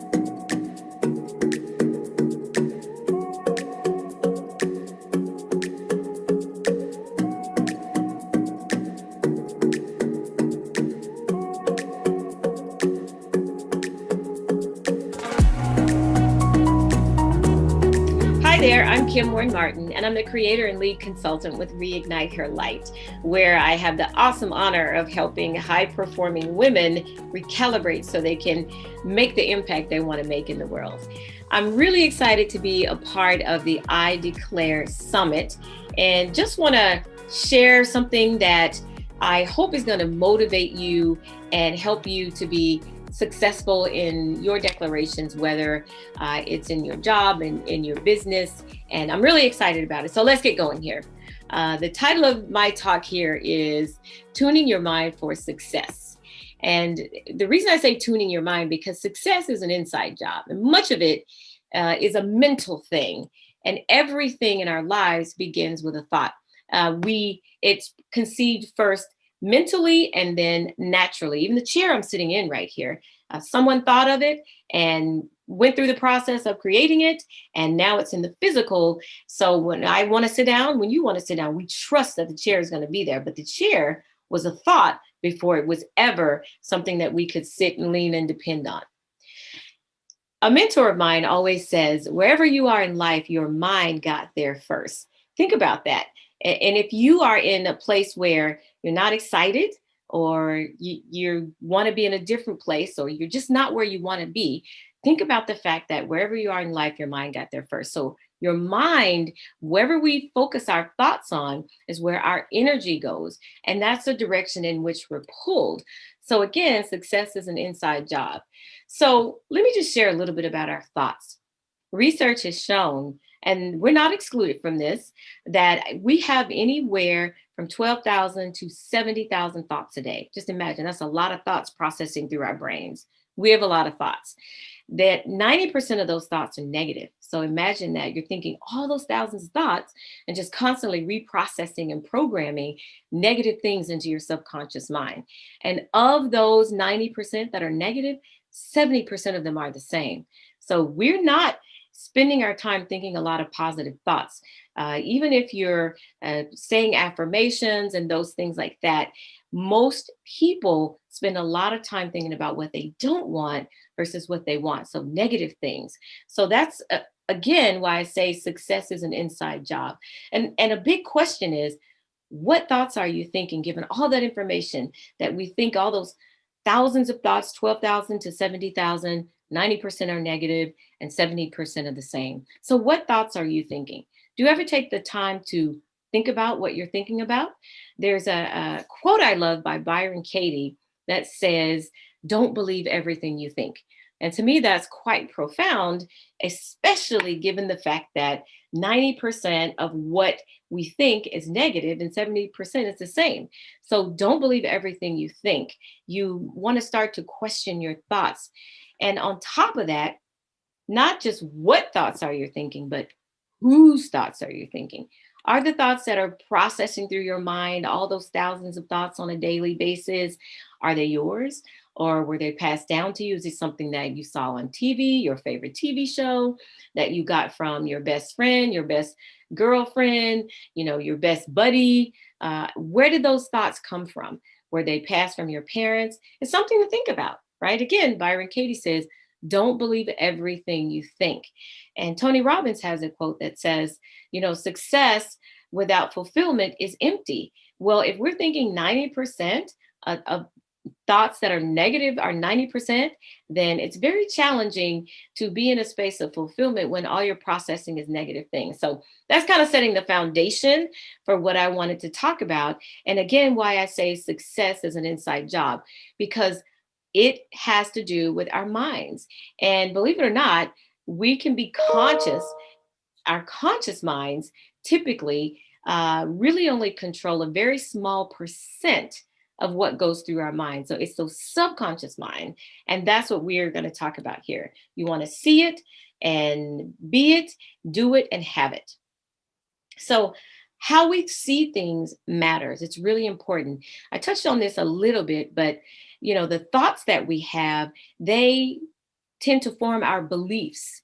Our beliefs then drive our feelings and our emotions.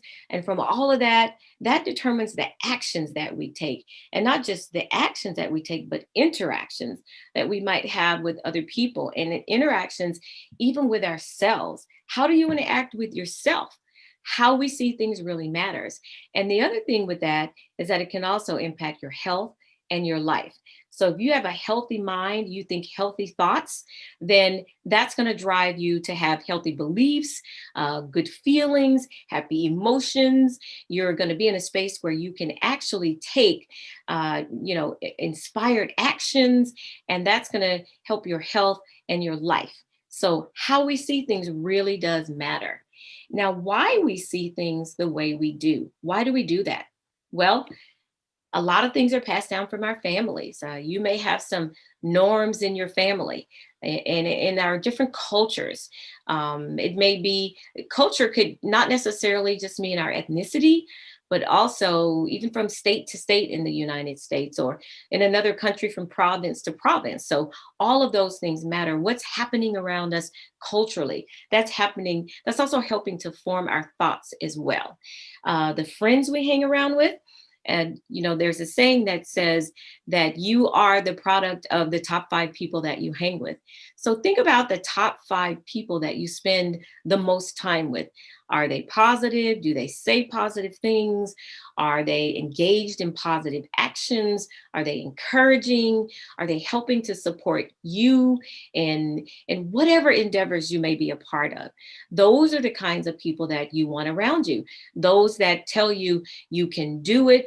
Girl, you're invincible. If you need to learn something, do they support that? Those are the kinds of people you want around you versus people who are saying, why would you want to do that? Or what sense does that make? I've had those experiences, and I'm sure you have as well too. But it's not that we have to get rid of those people, but we might need to not share everything with them or kind of interact with them from a distance. So you want to be surrounded with people who see things that can help you, support you, and help you to see things a little differently than you do, or at least believe in you. Another reasons why we see things the way we do might have to do with our religion or our church or careers that we've been in. Various industries have certain norms and sayings and topics and habits and patterns, and that can also influence your thoughts as well. And lastly, just the overall set of life experiences that you've had. Do you eat the foods that you eat because your family always ate that and because people in your area eat that? And the question is, are those foods healthy for you? So how we see things matters, and why we see things the way we do matters as well. Another thing is that we have various perspectives, and we often project those perspectives onto others. So we place our traits onto them, the things that we think, we believe that everyone else may be thinking that way. Or if not, if you feel a certain way, let's say someone cuts you off in traffic, and then that makes you a little tense or a little salty, as my girlfriends used to say, and you start to project on them your anger, when in reality, we don't really know whether that person even saw you. Now, if they didn't see you, perhaps they didn't look behind enough. We don't really know. We can't say they were on the cell phone or different things like that. So it behooves us not to project things onto others. Sometimes we make judgments and we have limited thinking, and we're really closed-minded about things. And we just believe what we believe is the way things are. But the reality of it is, the way we believe is not always what's really true. And the question is, if you're not where you really want to be, then start to question that. Maybe expand your mind, think a few different thoughts. And instead of projecting, you can ask questions literally to process through things. And finally, what we do is we assign meaning to things. So whether it's correct or subjective, we assign meaning. And when we assign meaning to those things, we align with it. So we align our goals, our beliefs, and we align those things. And sometimes we even align to fears. So it's a good thing to think about what you think about. I love the work of Byron Katie, and it's simply called The Work. And it helps you to question things, question your beliefs. Simply answering the question of, is this true about a thing? And the second question is, how do I know it's true? The third question is, how does it make me feel? And then the fourth question is, who would I be without this belief? So think about some of the things that are not serving you well, and so that you can maybe release them and be able to grow and accomplish your goals, accomplish even higher goals or different goals, just by letting go of some of the thoughts and the habits and the meanings and the patterns, the perspectives and the projectives that we already have. So we want to be able to grow in that way. Now, success, as I said, is an inside job. We talked about all of our thoughts in our subconscious mind and the things we hold on to.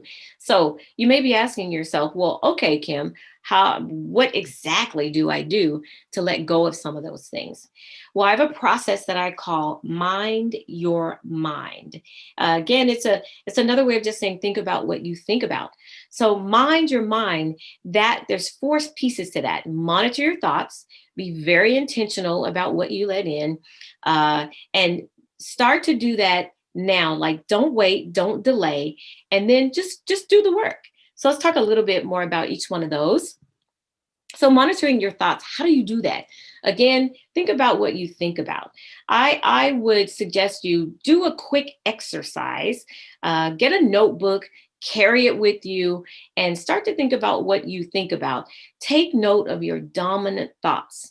What are you thinking the most about? Is it what you want? Is it where you want to go, what you want to have? Or is it the opposite? I don't want this, I don't want that. Take note of those thoughts and journal it, write it down. And for each thought that is a negative thought or a thought that you believe is not going to get you to where you want to be, write a counter thought to that. So perhaps you may say, man, I really need to lose weight. I really need to, or this dress is tight, or whatever it may be.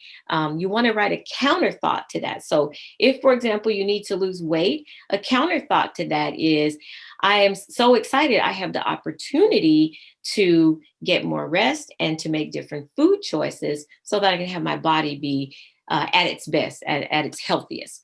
So that's an example of a counter thought. Another counter thought could be something like, if you, for example, didn't win a business deal, perhaps you might say, I don't know, they just didn't see the value of what I was trying to do, or they didn't want to work with a small company, or any thoughts like that you can reverse and say that perhaps I can communicate my value better, or the next time I'm going to nail it when I walk in there to communicate my value. Let me take a look at what I could have done differently to help to meet the need of that client.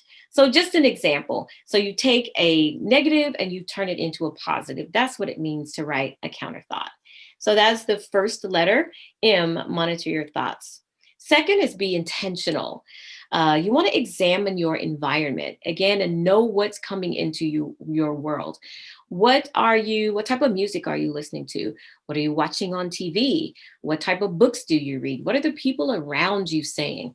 What is coming into your mind that could potentially keep you from having the success that you want to have?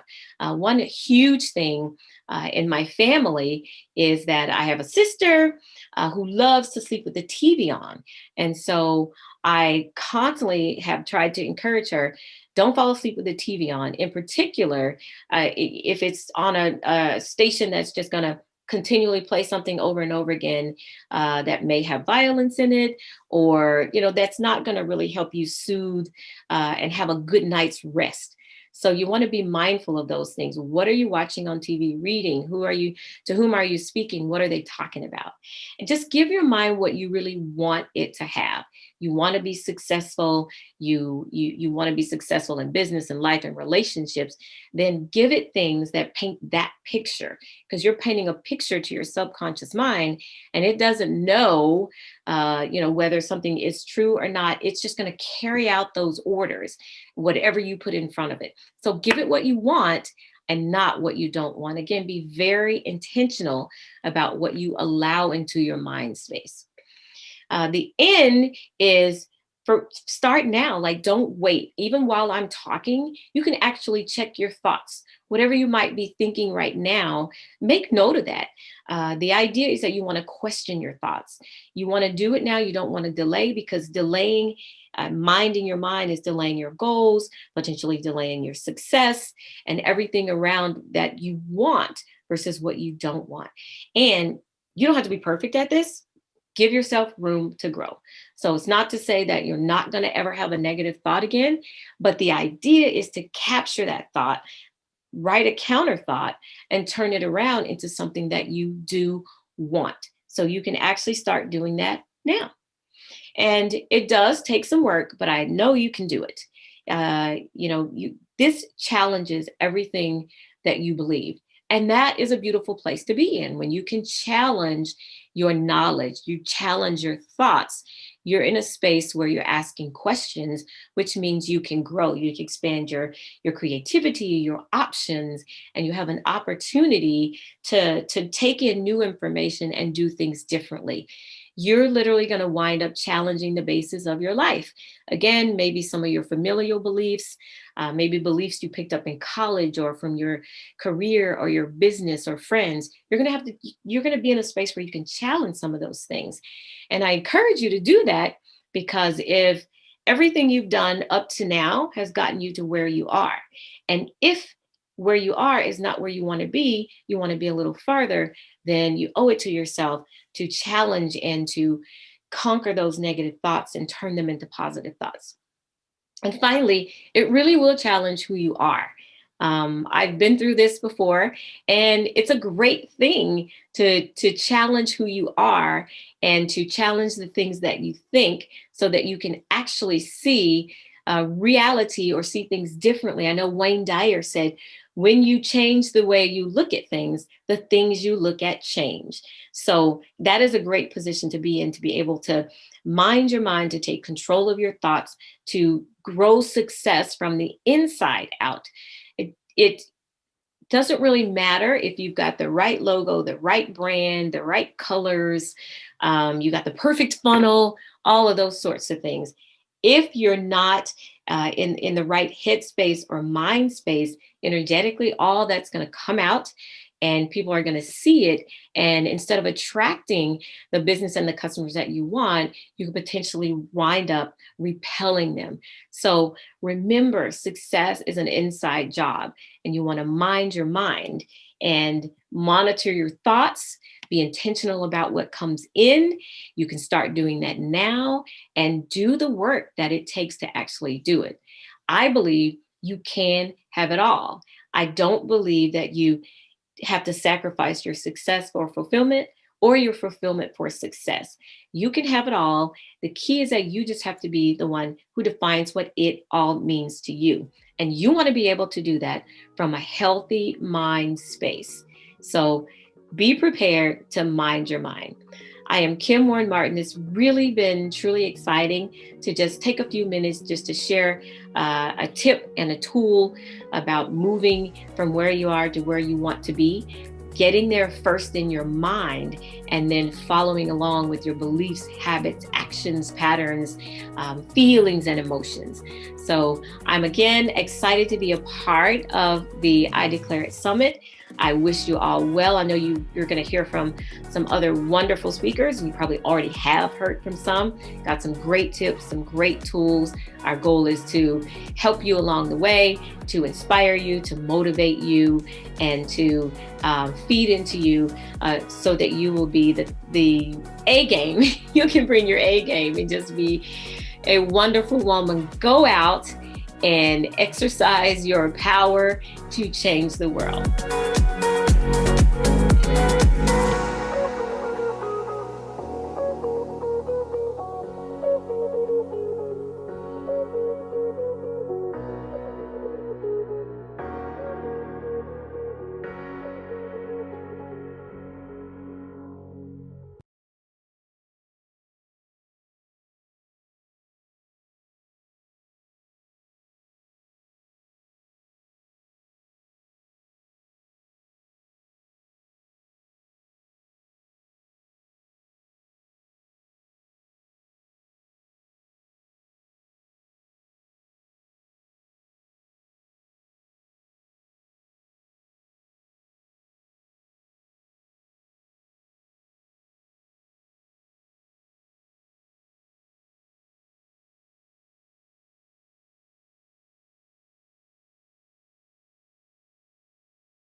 to the I Declare Summit.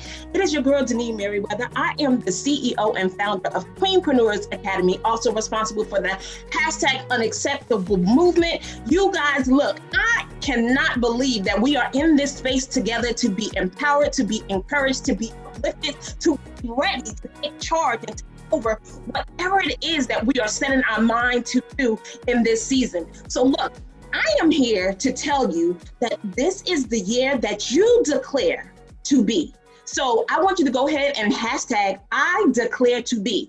I declare to be. And you're probably wondering, like, well, what am I declaring to be? Whatever it is, you decide that you want to declare to be. It's just like our first lady when she wrote the book about becoming. You are forever in a state of becoming, and this is your year to be. So before we get into that, let me just introduce myself to you one more time. My name is Denise Merriweather, founder of Queenpreneurs Academy, #1 training environment for women in the world looking to move from their career to their calling and navigate a journey from their passions to their profit. Today, I am speaking to all of you out there who want to be yourself, an entrepreneur, a mother of a wonderful family, a wife, professor, a certified coach, a doctor. Put a handle on my name. Hashtag put a handle on my name, right? Or a loan signing agent, or like our girl Jennifer, the #1 real estate agent in the world, right? I'm not even going to say just in a city, in the world. And you can aspire to be any of those things. I'm going to drop some gems today that's going to assist you to get there. So first, I want you to hold on to these 3 mental gems I want to give you. To be clear, be courageous, and be confident. Be clear, be courageous, and be confident. But before I get into that breakdown of teaching you how to mentally be clear, be courageous, and be confident, let me just tell you who I am. Well, #1, I am a Christian woman, and I'm not afraid of that, right? I stand in that power that God has given me to be all that I can be. To be what? To be great.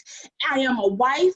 I am a mother of 2 beautiful labors of love. I call them DJ and Samira, right? Deneen Janae and Samira Delaney.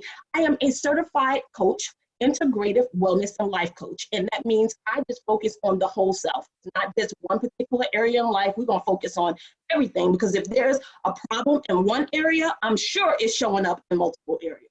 I've been a full-time entrepreneur for the last 2 years, and I have a certification in women's entrepreneurship from Cornell University. So listen, you guys, the 3 mental gems. Remember the be clear, the be courageous, the be confident. Let's go ahead and break down that first gem of being clear. Now look, being clear of who do you want to be? Write it down. Who do you want to be?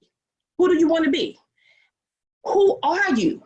That means, who are you right now, currently, the space that you're standing in, the power that you hold, the influence that you have. Who are you right now? And who will you have to become? So you should have those 3 questions written down. Who I want to be, who I am now, who will I have to become? And this will help you just shape all the steps and the things that you will have to do in order to become that person. I don't want you to mistake this gem that I'm giving you as a place for you to take account of what's missing. There's nothing missing. You are perfect right where you are. You have everything that you need. You just need to get moving. So whoever it is that you are right now, who you want to be and who you have to become, it's all good. You just need to be clear that everything that you have in your possession right now is enough to get started. And I want you to be clear enough on what you want to create in this world to go ahead and get started. And also have clarity on where you want to go and who you're going to have to become in order to get there, right? I want you to go ahead and hashtag be clear, be clear. And I want you to have that understanding. It's not about what's missing. It's not about what's missing. I'm not here to point out, to show no like or anything like that. You are full. You have everything that you need to be able to handle that calling that God has put on your life. All right, so here's a quote that I want to share with you about being clear. Clarity is in life is a product of passion, confusion, and action. Clarity in life is a byproduct of passion, confusion, and action. So what is that saying? I don't have to be perfect. I don't have to have it all together. I just have to be clear on what it is that I want to create. All right. So hashtag again, be clear, be clear. Next, be courageous. So let me tell you what being courageous is all about. It's the ability to do something that frightens you or to have strength in the face of pain or grief. Now, can you say that you have done that more than 1 or 2 times? We are in the midst as a country right now being courageous each and every day we wake up in the morning. So it's not anything that you're foreign to, but you have to become more comfortable about doing those things that frighten you or you may be uncomfortable to do. That means living outside of your comfort zone. How many times have we heard that we're going to have to live outside of our comfort zone to be able to acquire the things that we want in life, right? Because being comfortable and staying where we are will only continue to give us what we already have. In order to be courageous, in order to make this your year to be, you will have to become something different in order to experience those different things. You know what? Have no fear. I know that you can do it. Hashtag be courageous. So let me tell you what Nelson Mandela said about being courageous. He said, I learned that courage was not the absence of fear, but the triumph over it. The brave man is not he who does not feel afraid, but he who conquers that fear. So get over not feeling it, because you're going to feel it. And I know we always hear do it anyway. Yes, I want you to do it anyway, but I also want you to come up with some type of triggers or mind chatter to talk down your fear, right? For you to look it in the face, stare it in the eyes, and speak how untrue it is, whatever the lie is, whatever got you shaken up, whatever type of pressure that you're feeling being in the space that you're in or taking the steps that you have to take. Don't tell yourself that you're not enough. I want you to tell yourself you're more than enough. Don't say that you're not supposed to be here. Say that I am blessed to be here. I am determined to be here. I was born to be here, right? I want you to be courageous in everything that you face this year. Why? Because it's your year to be. And the last thing that I want to talk about is be confident. Be confident. Why? Because people can actually feel how you feel and how you feel about yourself. When you walk into that room with all those prestigious people or people of influence, people that you want to be around, like the Jennifer Harrises of the world, or the Trevor Otts, or the Shay Browns, all these people that you're watching, the Allison Birds, whoever it is that may be influencing you right now, because you are so great, because you have been called to do something great, you're going to be in the space with these people. You're going to be around the Oprahs and the Tylers. You're going to be around them. And you have to know that you need to be confident. You can't look as if you don't belong. You have to understand that that table and that seat at that table was prepared just for you. Look, you have been preparing your whole life for this opportunity. You have been preparing your whole life trying to reach that dream. So why would you feel like you don't belong? Why would you not have confidence to walk in that room, to be bold, to make a statement, to make an entrance, to make a presence in that space that's undeniable that you deserve to be there? So be confident no matter who you are called to go before, to share a space, to share a platform, to be on a ticket, whatever that may make you nervous or feel like you're not prepared for. I want you to be confident and understand that you are prepared for that big dream, those big thoughts, and those big plans. Hashtag I have big dreams. Hashtag I have big dreams, because I know you do. And I want you to know that you can reach all of those dreams that you have, accomplish all of those plans, and continue to birth all of those new thoughts. So quick recap, here's what I need you to be. I need you to be clear. I need you to be courageous, and I need you to be confident. I hope that this has blessed your life. I declare this to be your year to be anything that you want to be. I love you dearly. Thank you so much for this opportunity. Go ahead and be that person you were called to be. Until next time, bye.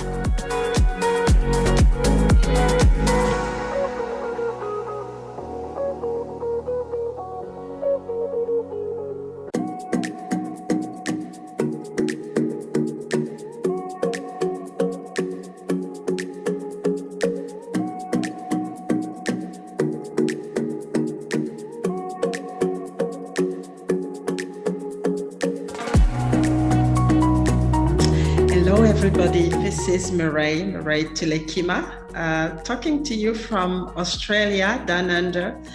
It's my pleasure to be here. And today I really want to focus on declaring my greatness. I think we all have greatness inside of us. And it's important to remind us that this greatness is there and we should tap into it to be able to engineer greatness outside of us, around us, in our communities. So just a bit of background about me. I'm an entrepreneur and an award-winner entrepreneur.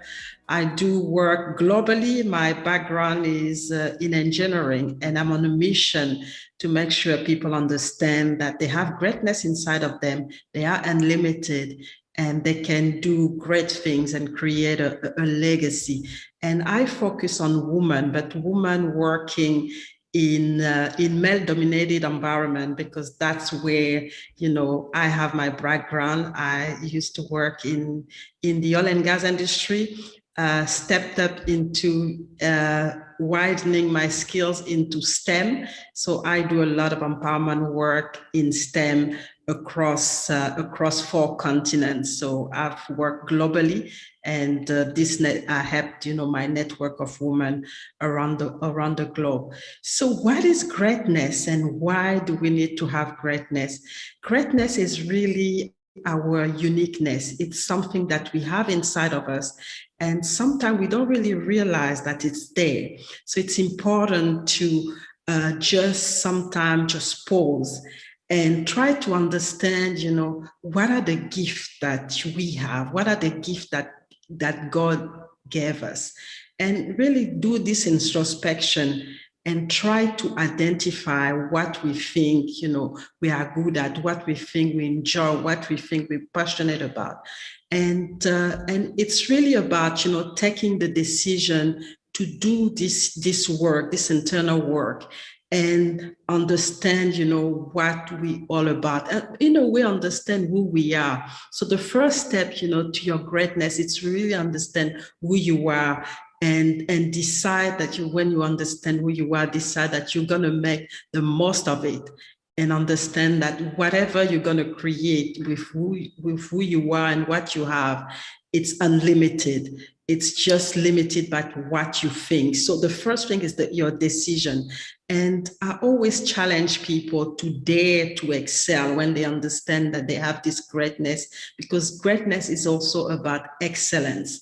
And I really want you to understand that you can create, this excellence in your life, in the life of the people around you, in the life of the people that are, that are really understand what you're all about, and understand, the mission and the vision and what you're trying to accomplish. And greatness comes with, it's not just about identifying this greatness. It's not just about understanding your limitation. It comes with some work as well. So you have to act.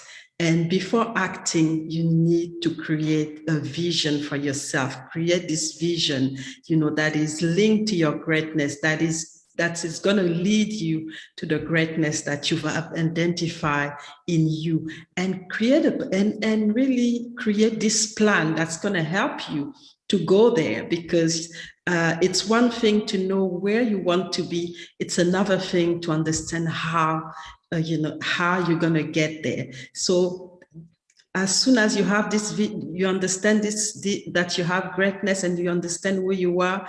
As soon as you've created this vision for yourself, and you know about the mission that you have, then you have to act. You have to take action. You have to understand what do you need to get where you want to be. What do you need to get, to get started? What are the resources? What are the people that you need around you? What are the people that you need to get away from? Because sometimes it's not just about people that you need to bring in your cycle. Sometimes it's also about, cleaning up and making sure that you have the right people around you. So that's an important step, because if you're not surrounded by the right people who can support your mission and your vision, it can be detrimental to the whole thing, to you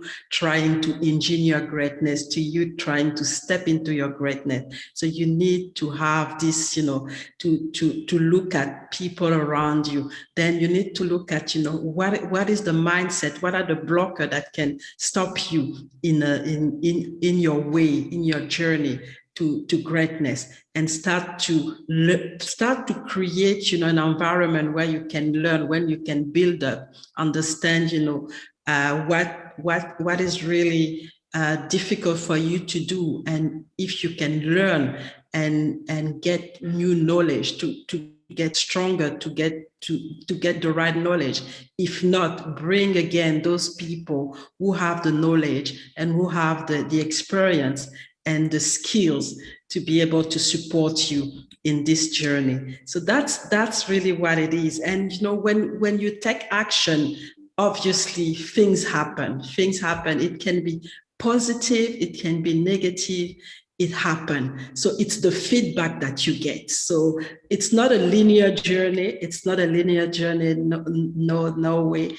You will stumble on the way, but it's just about how are you going to handle all those, those failure if I can express myself that way. How are you going to handle this failure? Are you going to stay down and try to, become a victim, or are you going to stand up to get going so that you can get to the next level and complete your mission, the mission that you've built for yourself, and get, to make sure that your vision is realized. No, you don't want to stay down. And so this feedback that you are getting is an important feedback.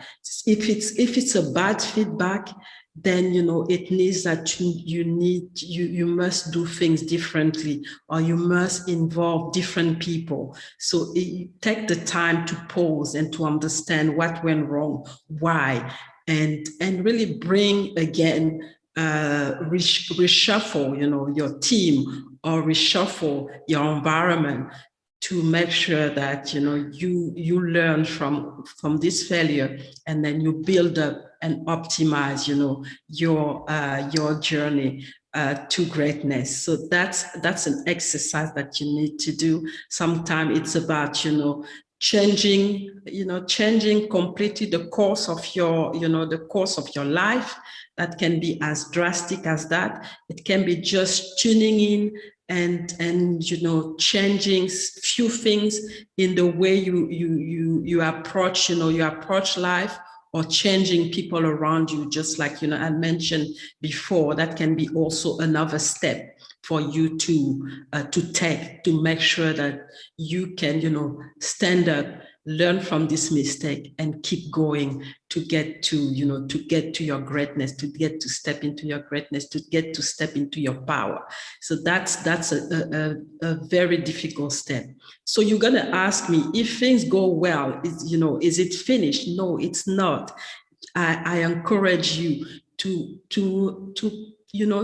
set some more goals, and goals that are going to get you to another level as far as greatness is concerned. Because as I've mentioned before, greatness, there's no end to greatness. You are unlimited. Greatness there's no limit to greatness. So even when things are working really, really well, make sure you step, you set those new goals, higher goals, and go higher and step up, and try something new, try something that you've never tried. Go to, create something that you've never created.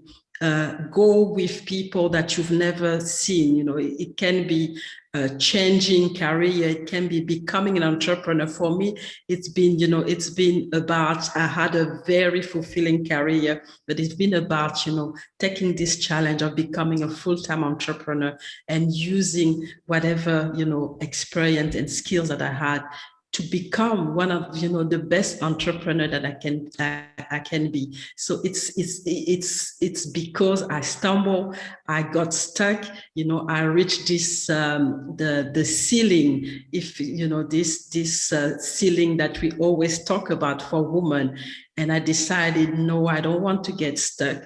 I will I will create a different journey for me. I will create my table and start with the knowledge and the experience that I've had before. So that's really what I want you to do, as far as when you get stuck, when you fail, when everything goes wrong. It's really look at what is the alternative, what is the opportunity for you.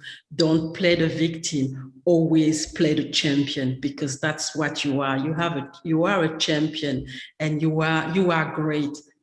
And sometimes you don't realize that. So it's really important to understand this process. And I think that's how you get to full actualization. It's always making sure that you outgrow yourself. You go to the next level all the time. If you fall, you reassess and start to get back on your feet. If you're still strong, you start to get, you try to get stronger and stronger until you create this limit that's gonna get you to stop. But as far as I'm concerned, I'm still going, I'm still building, I'm still making sure that I set those very ambitious goals that scare me. And because I know that this greatness is there, I know that this greatness is unlimited, and I know that nothing can stop me but myself. So that's really the message that I want you to take today, to declare that you are great, declare your greatness, and step into this power that you have, step into this strength that the greatness is knowing that you are great is going to bring you, and never stop. Whatever the obstacle, whatever experience that you go through, nobody can stop you but you. Yes, it's not easy. Yes, you can fall several times, but it's all about your mindset. It's all about understanding who you are. It's all about making sure that you know that you are unlimited, and you engineer greatness in your life, in the life of others, and get always to the next level, and leave nothing on the table of life, because that's really the motto that I live on. I try to leave nothing on the table of life. And I know if Les Brown talk about dying empty, and that's really what I want you to understand, is that you have what you need to create greatness. You have what you need to go to a level that people don't really, when they see you, they don't think that you can get there. But only you know the strength that you have. Only you know the greatness that is inside you. So step into this power, step into the greatness, and start to leave a strong legacy that will outgrow you, that will help other people to also engineer greatness and get to the next level. Thank you so much for being here.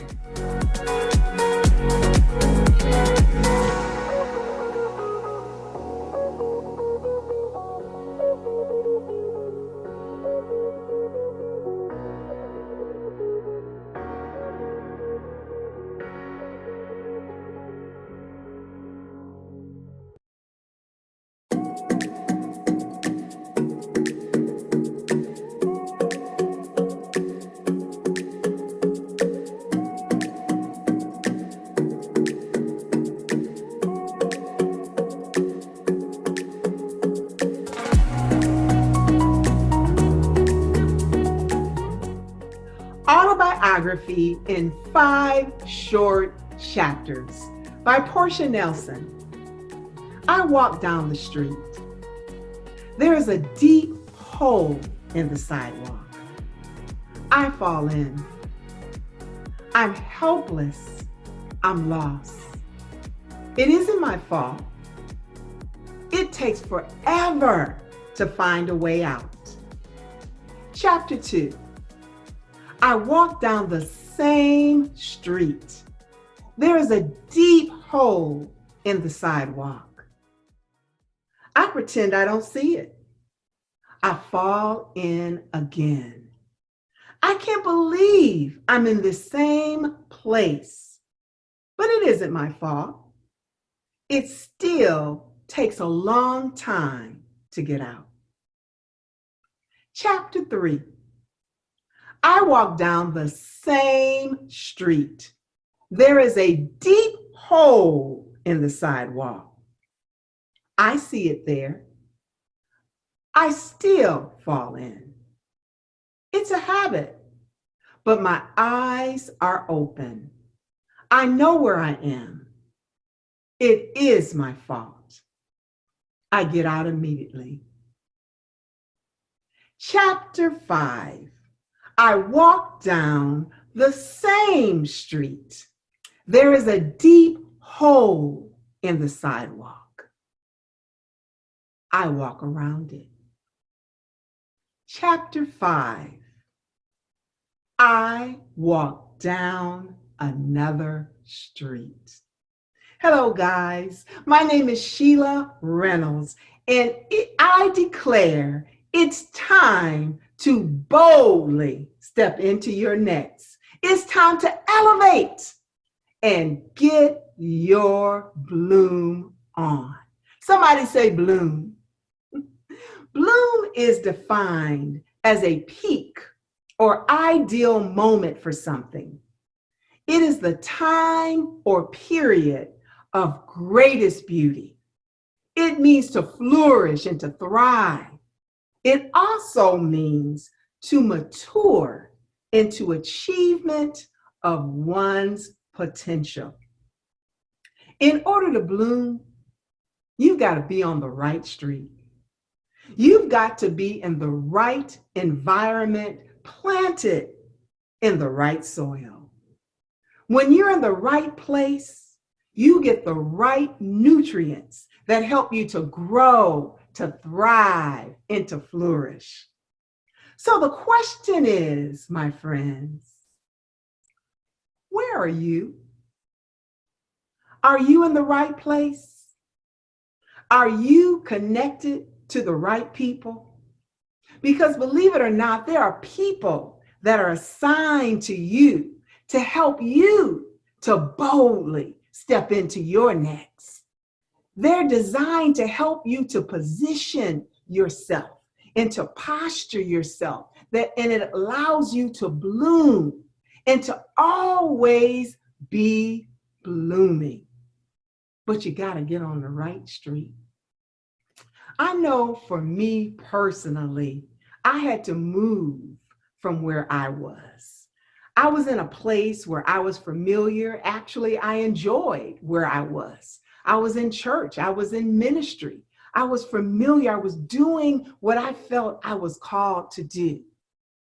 But what happened was I got on another street. I was actually repotted and placed in the marketplace.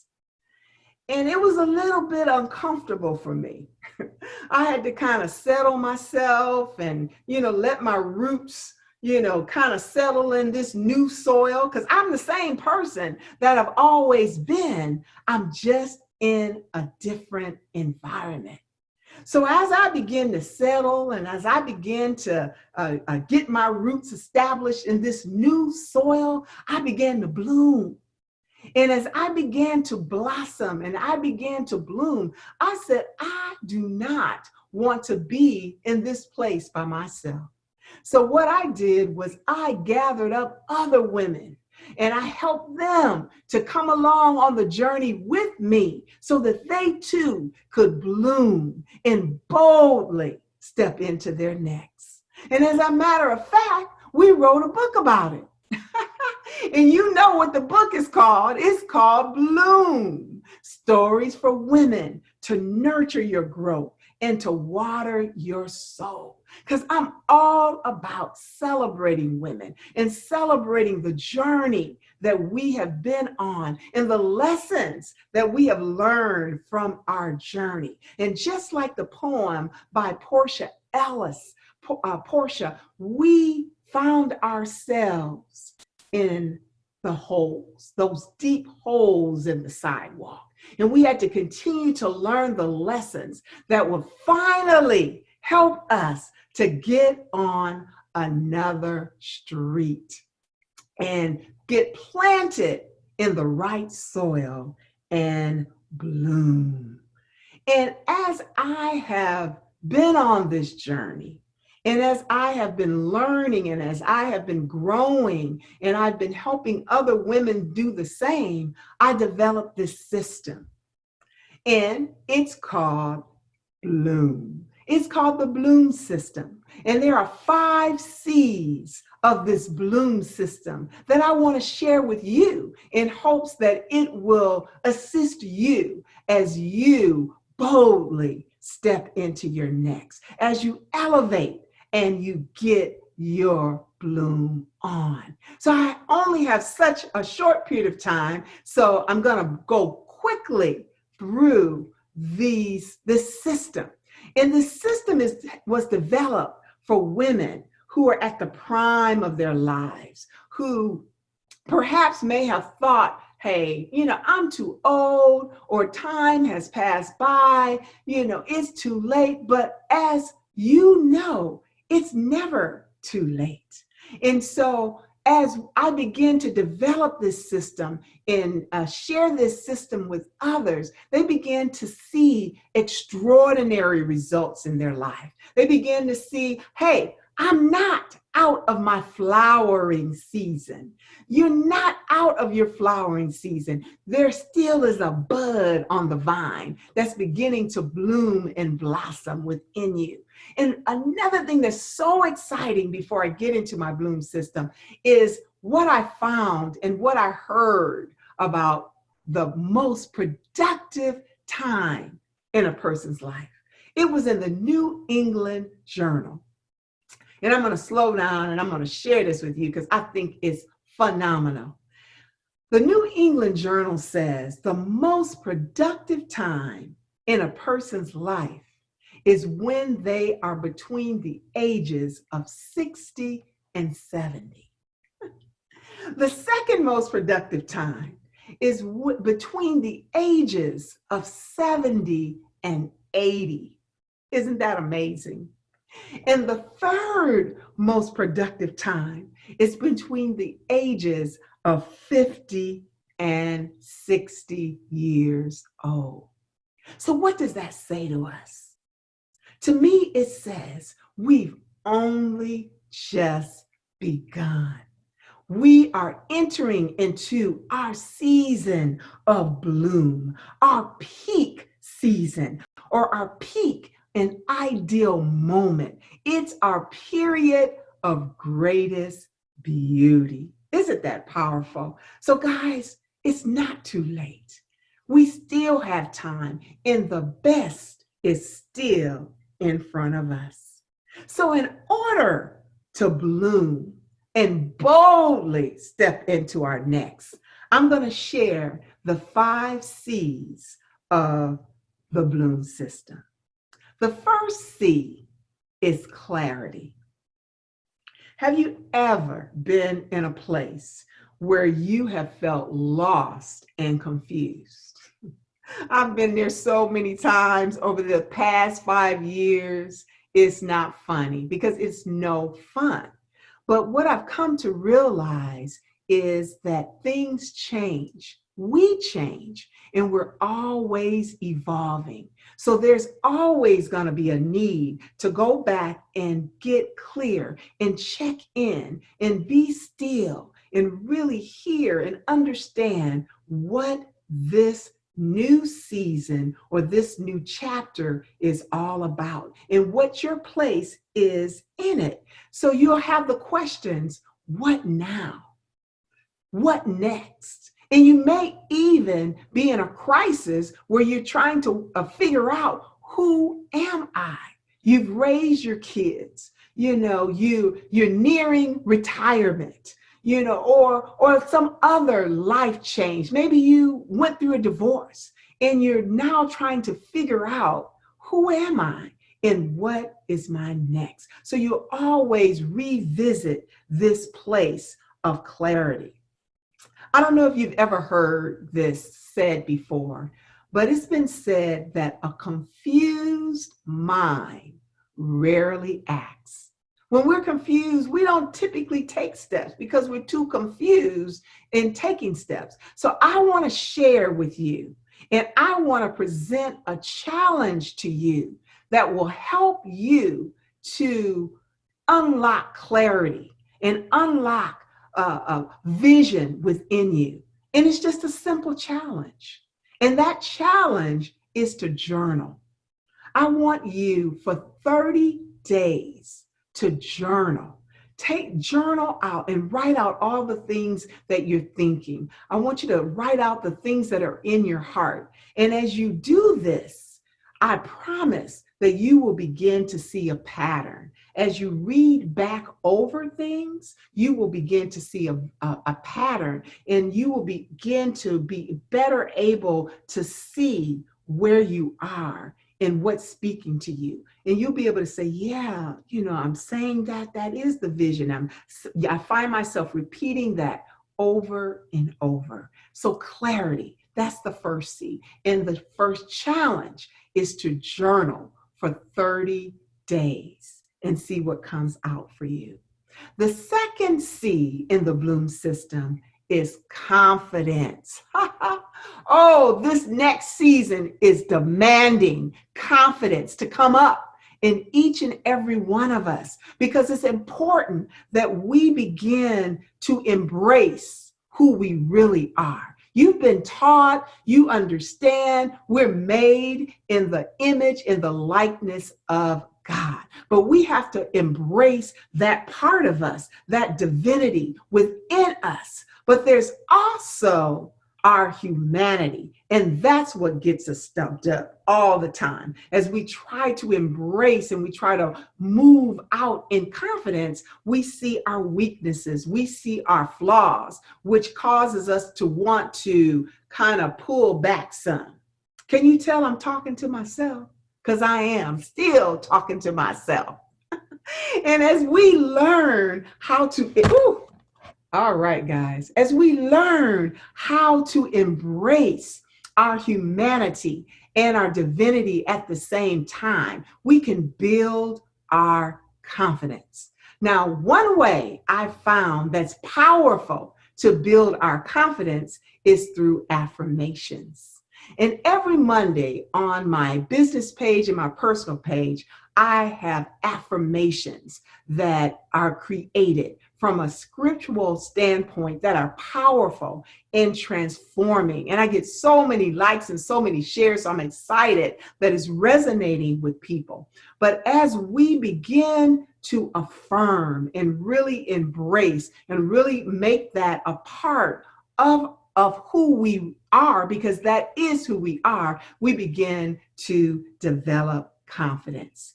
So your challenge here is to create affirmations for the next 30 days. Everything is 30, all right? Reprogram your thinking by creating affirmations and declarations. And that's why I'm so excited to be a part of this platform with Dr. Harris on this I Declare It Summit, because there is power in the words that we speak. The third C in our system is courage. Oh my God, guys. Everything builds on one another. When we have clarity, then we get courage. We get confidence. And then when we get confidence, we get the courage. Because courage is not the absence of fear. It's when we choose to act even in the face of the feelings that we feel. Because the feelings of fear never leaves us. I'm nervous doing this broadcast, but I'm determined because I've already decided to boss up. And I've already decided to put on my warrior clothes and get the message out to those that I'm called to serve, to be that light and to be the woman of influence that I've been called to be. And so will you. And the more you do it, the better you will become. And that goes straight into the fourth C, which is consistency. So I'm going to hook these two together because the key to our success is being consistent. Marie Forleo says success doesn't come from what you do occasionally. It comes from what you do consistently. So I want to challenge you in your courage, and I want to challenge you in your consistency. So for the next 30 days, I want you to do something that stretches you daily. Do something that stretches you daily. When was the last time you did something for the first time? I want you to stretch yourself, come out of your comfort zone, and be courageous and be consistent in that action. Now, the last C in this Bloom system is connections. What kind of people do you surround yourself with? Because you can tell a lot about a person by the people that they're surrounded by. Jim Rohn says, you're the average of the 5 people you spend the most time with. So examine and choose the people that surround you wisely, because you are a reflection of them and they are a reflection of you. Now, I don't know who said this, but I really like this. It had to be a pastor or a minister that I was listening to at some point. They said, we need 4 people, these 4 people in our lives. We need a Jonathan, we need a Nathan, we need a Naomi, and we need a mentee. We need a Jonathan, somebody that's loyal to us, somebody that's got our back. We need a Nathan. We need a truth teller. Somebody's going to tell us the truth, whether we like it or not. They're not trying to butter us up. They love us enough to tell us the truth. And we need a Naomi. We need a mentor, somebody that wants the best for us, somebody that will open the doors for us and show us the way. And we need a mentee, somebody that we can pour back into. So I want to encourage you and I want to challenge you to look at those associations, those that are closest to you. And if you don't have a Jonathan, if you don't have a Nathan or a Naomi or a mentee, I challenge you to get those people in your life and let go of any of the dead weight that you have. So we've talked about the 5 C's of the Bloom system very, very quickly because there's so much more to it, but it's clarity, it's confidence, it's courage, it's consistency, and it's your connections. And all of those combined will allow you to bloom into the awesome, brilliant, powerful woman that you have been called to be. So again, my name is Sheila Reynolds, and I declare it is your time to boldly step into your next, elevate, and get your bloom on. God bless you. Thank you so much for listening.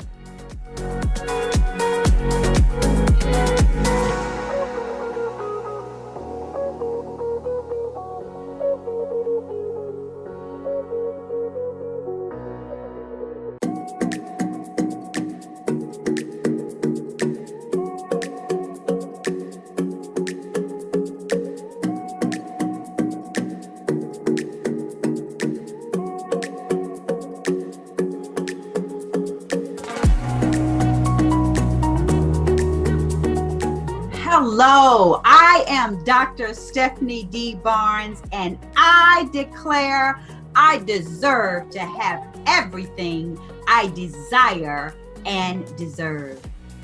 I hope that you believe that as well. And for the next few minutes, as I have this time to share with you, I'm going to help you to be able to believe that you deserve, that you can declare that you're going to have everything you desire and deserve. So let me just share my screen with you so that I can give you a little visuals to go along with what I want to get you to believe along with me today. And so in the background, I hope you hear the music, and I hope that you become compelled to make great choices that help you to declare that you can get everything that you desire and deserve. So welcome to Disruptive Elevation, how to get your train on the right track. Now, I'm sure you're wondering, what is this disruptive elevation? And I'm gonna tell you, of course. Disruptive elevation is when life doesn't go as planned, but it goes exactly as it should. Because, you know, many times we face disruptions and we are faced with this light at the end of the tunnel. And sometimes, you know, we think this light at the end of the tunnel is going to be this great thing that's going to happen, and it's really a train. And you know what? When you are faced with the discovery that the light at the end of the tunnel is not something great happening for you, but something that is really just a train about to run over you, you know what? You have a choice. You can either choose to stand there and let that train run over you, or you can jump and get on the right track. So I want to ask a couple of questions for you. When you're faced with disruptive elevation, you know, what disruption are you facing right now? Sometimes this can be, you know, a divorce. It can be death of a loved one. It can be a demotion on your job, or it could be just that you want to actually create a disruption. You're tired of the status quo. You're ready to get things moving. You want to be the disruptor. And sometimes you need to ask yourself, who you need to punch in the throat. Now, just hold on. I know you're wondering, okay, why is she talking about punching people in the throat?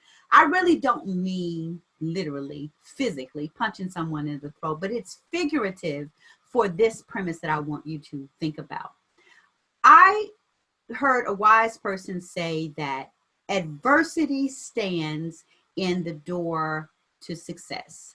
Diversity stands in front of the door to success. And so I want you to imagine this bully. This bully is named adversity, and she is standing between you and your destiny. Well, you know what? You got to punch her in the throat. Yep, that's right. Punch her dead in the throat. Because when you do that, adversity is going to move aside and you're going to be able to get through to your destiny. So some days you got to ask yourself, who do I need to punch in the throat? So let's get into the meat of this and learn how we're going to get our train back on the track, or on the right track to begin with.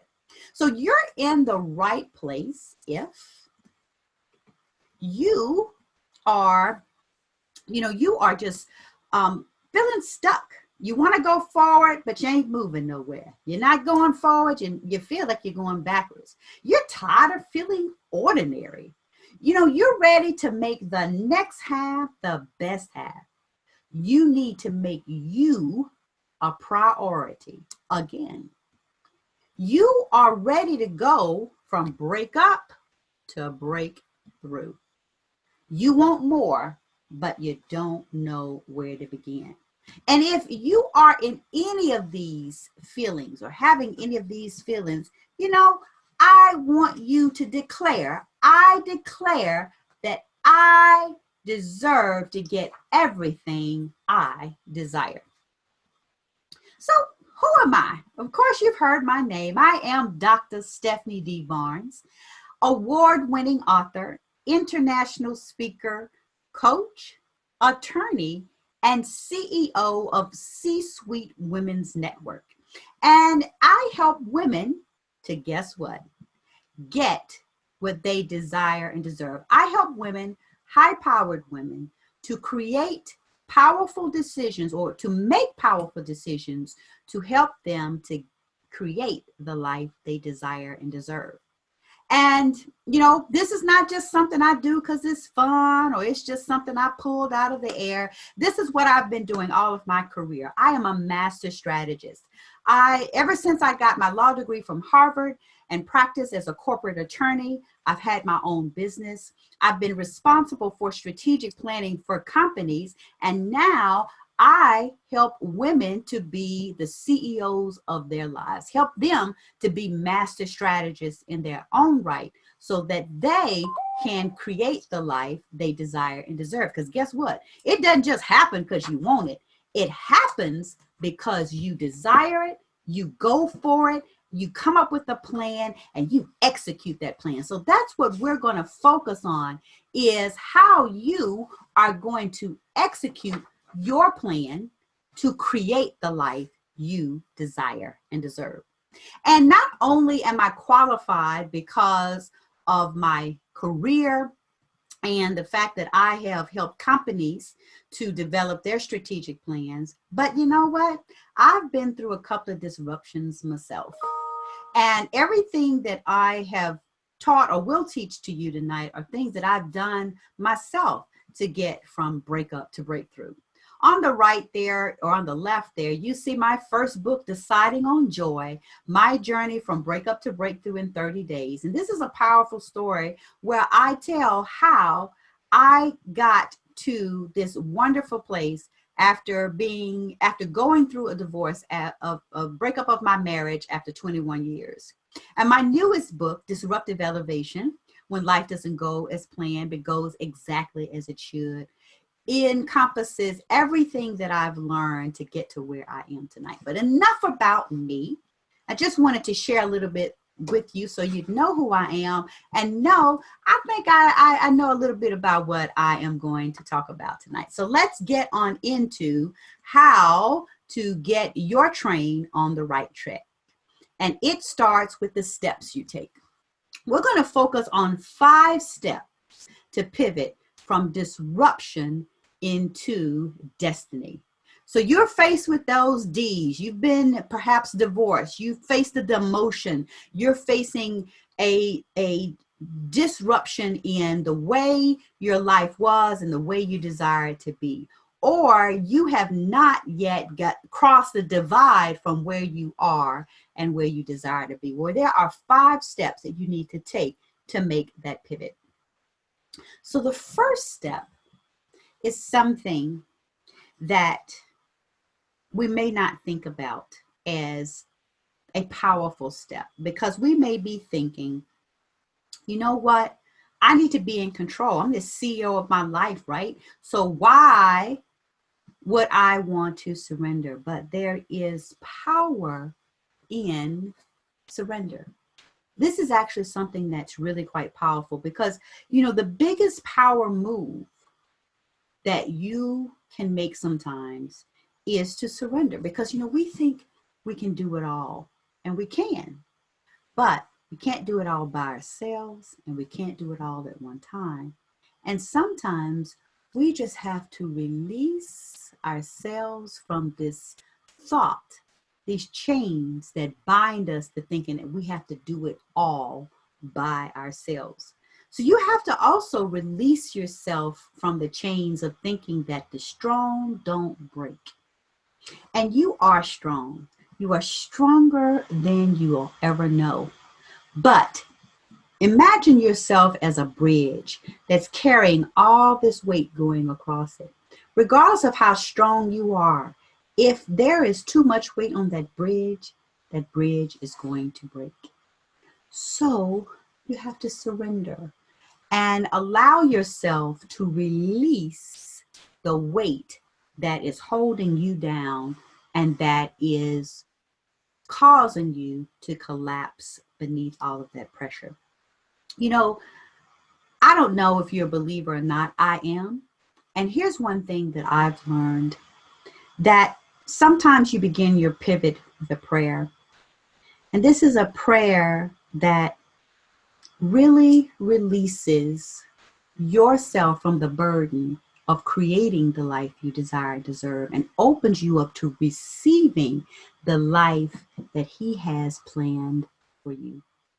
And here's one thing that I want you to remember, that when you surrender, you may be wishing for a Mustang, but God may have a Maserati for you. So surrender and be open to receiving your Maserati. Now, I can't hear you, and I know you're out there, but if you believe, and you believe that you deserve that Maserati, I want to hear you say, I want my Maserati. And you can have that, whatever that represents in your life. So the second step that you've got to do after you surrender is to be mindful. And this is something that, again, may not seem to be a power move, but is a powerful step to take. And I want to break down what this being mindful is all about. And it boils down to this concept of mindfulness. And mindfulness has three components. And hopefully you are writing things down, because this is a writer-downer. Write this down. You need to be mindful of your presence, your intention, and your attention. Are you truly present? Are you truly present in your life? Are you truly present in the lives of those that you wish to impact?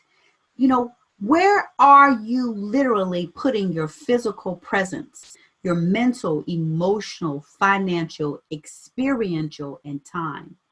You know, are you truly present in making good decisions around your finances? Are you truly present in making good decisions around the experiences that you're creating and that you are having your own self? Are you really present in time in terms of how you are spending your time? Then I want you to think about your intention. And your intention is how you show up. Are you saying that you desire to be aligned, but you're showing up like a kitten? You know, you really have to be mindful of how your intentions are showing up in your actions. Because, you know, the choices that we make or don't make create the life that we have. Because every thought creates a future. Write that down. Every thought creates a future. So the question I want to ask for you, are you being intentional in the thoughts that you create? Because that thought creates a future, because that thought becomes a behavior, that behavior becomes an action, and that action has an outcome. So if you are having a desired outcome, you've got to be intentional in what you're thinking about, thinking on, and allowing to influence your thoughts. And then the third thing is your attention.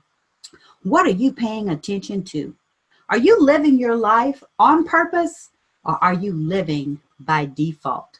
Because sometimes you need to be silent so that you can observe what is going on around you.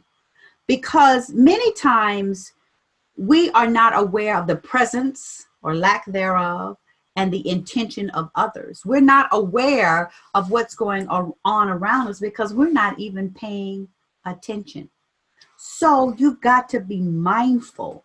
You've got to be mindful and ensure that you are present, that you are intentional, and that you are paying attention. And our third step is for you to create a vision. You have to create a vision. Create a vision that is aligned with the purpose for your life. That's where being mindful is so important, because if you are not intentional about the thoughts, behaviors, actions, and outcomes that you're creating, you won't be able to bring your vision to fruition. So you've got to create this vision. Where is it that you desire? And here's something that I want you to do. You may have a moment to do it right now. You may have a moment to do it later, but at some point, I want you to close your eyes and see yourself when you have achieved what it is you desire and deserve. That is a very powerful way for you to make it real for you. When you can see yourself, how do you walk? How do you talk? What are you wearing? How do you smell? You know, really create this vision so that what you desire and deserve is real to you, and you can begin to act like that vision you see.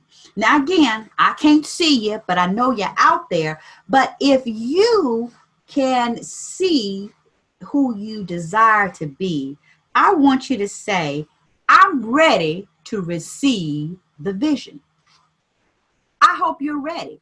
I'm ready to receive the vision. So make sure that you are able to create your vision. Now, here's something that is so important. This step here, this is where the power really starts to happen. Because when you surrender and you receive that Maserati and give up that Mustang, when you are able to be mindful and be aware, be intentional, pay attention, and be aware of your presence. When you can create that vision, now you're ready to decide. And I love this word decide. Now, those of you who don't know me, I'm going to tell you this. I'm a nerd. I love to learn. And one of the things that I love to learn is etymology. Big word for what do words really mean, where they come from, right? And so I love the etymology of this word decide. It comes from this Latin word side. The side part is Latin. All right, we say it in English, we say side, right? But here's what side means. It means to kill or cut off all other options. And if you're ready to declare that you're going to get everything that you desire and deserve, girl, you got to cut off some things. You got to cut off some people. You got to cut off some negative thoughts. You got to cut off all the things that are in the way of you getting to what it is you desire, deserve. Girl, get your sword out. If you understand that, and if you are ready to cut out all of those things that are keeping you from your destiny, I want you to say, I've got my sword drawn. I've got my sword drawn. Because when you draw that sword, you tell the world, you know what? I'm not going to put up with anything, anyone, any thought, including myself. Sometimes, girl, you got to cut yourself off. Now, what do I mean by that? You've got to get those negative thoughts out of your head. You got to stop those negative behaviors that are keeping you from what it is you desire and deserve. You got to stop those negative actions. Girl, you got to cut it off, right? So are you with me? If you're with me, say, my sword is drawn. And when you draw that's your sword, then you are ready to ask yourself these powerful questions. The first question is, what can I control? What can you control? Because a lot of times you are worried about stuff you can't even control.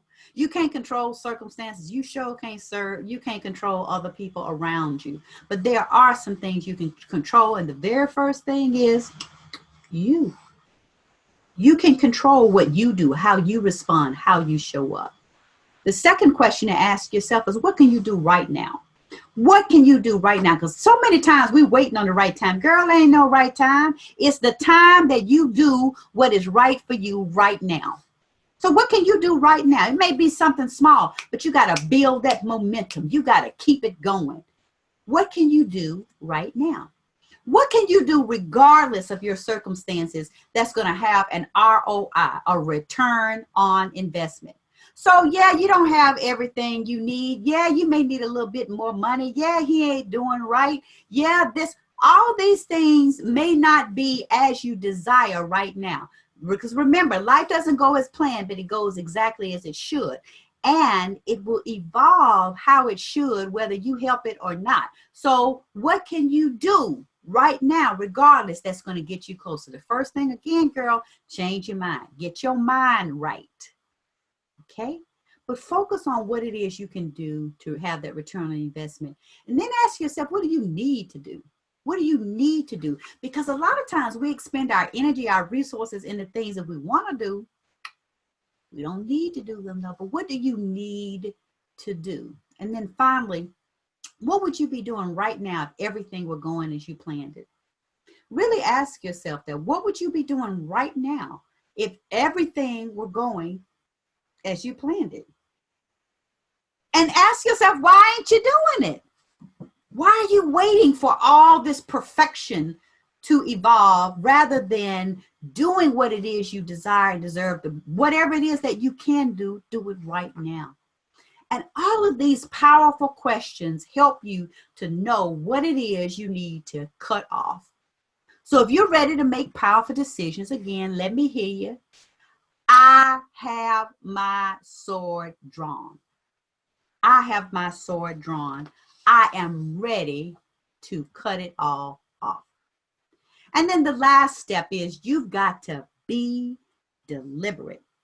You got to be deliberate because it doesn't do you any good to be mindful if you don't act on it.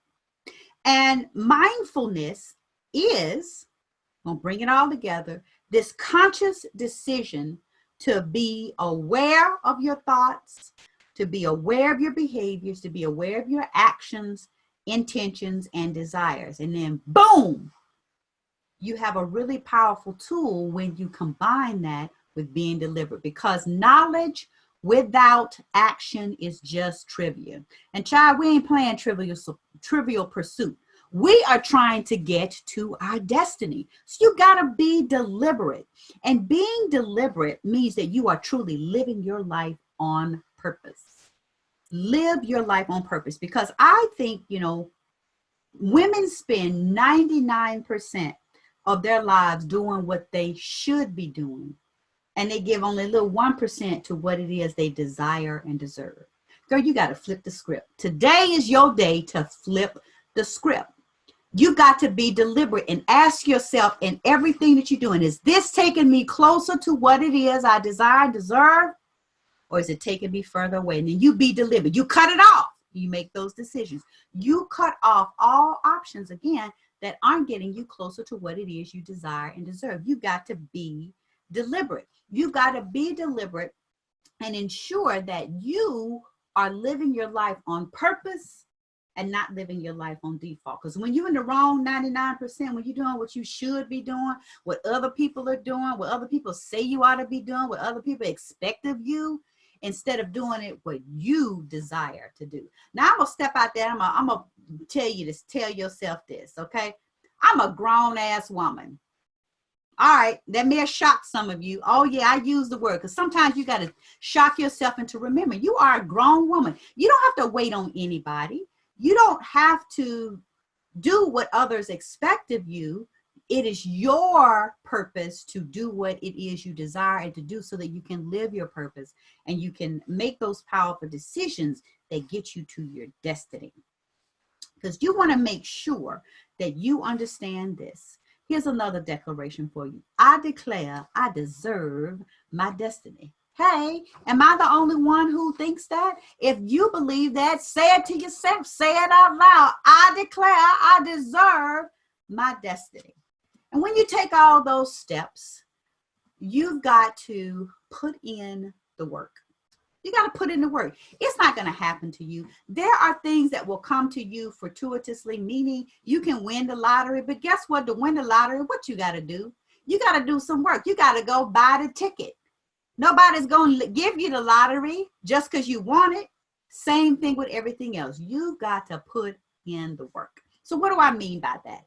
You've got to win by losing sometimes. Now that has two meanings. When you win by losing, it means sometimes you do lose. You just straight up lose. You lose people, you lose jobs, you lose love, you suffer these losses. But here's the thing. You've got to learn to see those losses as a win. Because when you lose in one area, it releases you to win in another. All right? So if you lose, suck it up. Yes, I lost. Cry it out. Cry about it. Grieve it. But then you get on to winning. And then sometimes you win by purposefully losing. Remember, we're cutting off all that is not getting us to what we desire and deserve. So you may have to lose some people. You may have to lose some mindsets. You may have to lose some thoughts. You may have to lose some actions. But you got to lose so that you can win. And here's the next thing. You got to own your issues and do something about them. You got to own it, baby. Because there is nobody that is going to hold you accountable to yourself but you. So own it. If you trifling, get you some help. If you need therapy, and I'm going to say this in all seriousness, if you are not mentally well enough to be able to do the things you decide, get you some help.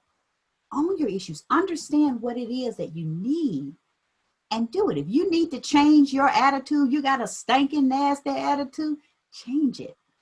You have the power to do that, whatever it is, you know, and it's this is not negative. This is helping you to understand your weaknesses so that you can turn them into strengths. And you can't do that until you own them, because you cannot fix what you will not face. Then the R, you've got to release those negative thoughts. Release those negative people. You've got to refresh your mind. This is a new day. This is your day. Renew yourself, renew your thoughts, renew your energy, rejuvenate, recommit to your purpose, recommit to you. And here's the most important R, rebound from relapse. Because you will relapse from time to time. We're human. We get tired. We get where we succumb to the temptations. But when that happens, dust yourself off and keep it moving. Make sure that you are committed to the rebound. And then finally, you do that by keeping your focus on your destiny. This is about you getting to what you desire and deserve. So you got to always be focused. Put those blinders on. All right. Put some blinders on. So, you know, it's foolishness going on over here. You can't see it because you're looking at your destiny. It's some negativity going on over there. You can't see it. It's naysayers behind you. Definitely don't turn around. Keep your focus on your destiny. Now, remember I told you, you are a grown ass woman. Girl, it's time for you to give yourself permission. Give yourself permission to put yourself first, to put yourself on the right track. It is time for you to give yourself permission. Give yourself permission to go for what it is you desire. Give yourself permission to take yourself off mute. Girl, it is time for you to let your voice be heard. Give yourself permission to surrender all so that you can receive all the blessings that are there for you instead of these little meager things you've been going for. It is time for you to give yourself permission to be mindful so that you know what your presence is, that you know what your intentions are, so that you know what you are in, how your intentions are showing up and what you give attention to. It is time to give yourself permission to create the vision of the life you desire, deserve. It is time for you to decide. Give yourself permission to decide to cut off anything that robs you of your destiny. It is time. It is time for you to be deliberate and act like you believe that you deserve what it is you desire. It's time for you to give yourself permission to put your train on the right track. And no one can give you that permission but you. I can say you have permission, but it takes you to declare that you have permission. So we're going to close out with this declaration. I declare that I have permission to live the life I desire and deserve. Say that one more time with me. I declare that I have permission to live the life I desire and deserve. And my wish for you is that you get all that you desire and deserve, plus more. And these are some women that I just wanted to share really briefly with you who have made that decision to go after what they desire and deserve. Dr. Hendricks, can't even say her name. I'm so excited about this. But, you know, we worked together and she committed to being intentional and creating opportunities for herself. Ms. Gimes had the opportunity to push herself further because she decided that she was going to cut away the boxes that were keeping her tied in, that were keeping her in this little bitty box. She was like, forget a box. I'm not going to be in a box. Ms. Price made sure that she gained the clarity that she needed. She got her plan. She stopped just wishing and hoping and praying for it, but we worked together to get her a plan to get her on her right track. And then finally, Dr. Rivers. You know, she had opened up her new private practice and decided that she wanted more. She wanted to be more effective as a leader. She wanted to get more, do more. And we worked together and she was able to create that life she desires and deserves. And you know what? You could be the next success story. You could be the next person that is throwing up those signs of victory and saying, I got what I desire and deserve. So I just want to thank you again. I am Dr. Stephanie D. Barnes, and it has been my pleasure to help you to get your train on the right track. And of course, I invite you, if you're ready to get your train on the right track, go to bit.ly/appointment with my destiny. And we can talk about how to get your train on the right track. Because it starts with a conversation, but it ends with a decision. A powerful decision when you declare that you deserve the life that you desire. Until then, I hope that you have everything that you desire and then some.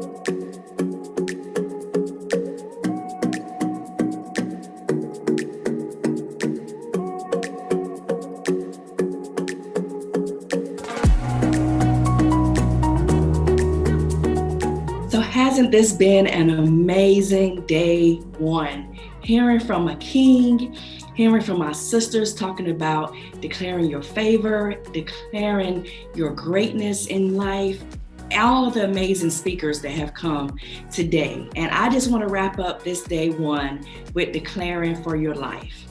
And as I began earlier in this part of the process of the summit, I mentioned about the fact that I literally have used declarations to not only transform my life, but to really revive my entire life. And I really had to declare for my life. Those of you that may just be joining us or may not know, but over the last probably 3 or 4 years, I've really started to talk and be transparent about the fact that I'm a 2-time suicide survivor. Now, I don't like to make light of that. I thank God that I am a survivor. But one of the things I noticed is that over this experience is that I literally had to use declarations to declare over my life. I had to use declarations to get out of toxic relationships. I had to use declarations to just get out of just those things that, even financially, or those things that were really depressing me. But I also had to use declarations to get myself back in a place of happiness. I lost both of my parents before I was even 40 years old, and I'll be 50, next year. So not having that guidance that I've always had has literally caused me to not only rely on my faith, but to declare. And one of the things I just wanted to wrap up this day is saying, listen, no matter where you are in life, your mind got there first, but you can get there with declarations. And as I love what Bishop T.D. Jakes says, if you can look up, then you can get up. So sis, I just want to, and our kings is actually watching as well, I just want you to know that you too can declare for your life. You can declare to be, like was mentioned before. You can declare, to have everything that you desire and deserve. So it doesn't matter if you're at the bottom right now. Like they say, started from the bottom, now we're here. Well, you know what?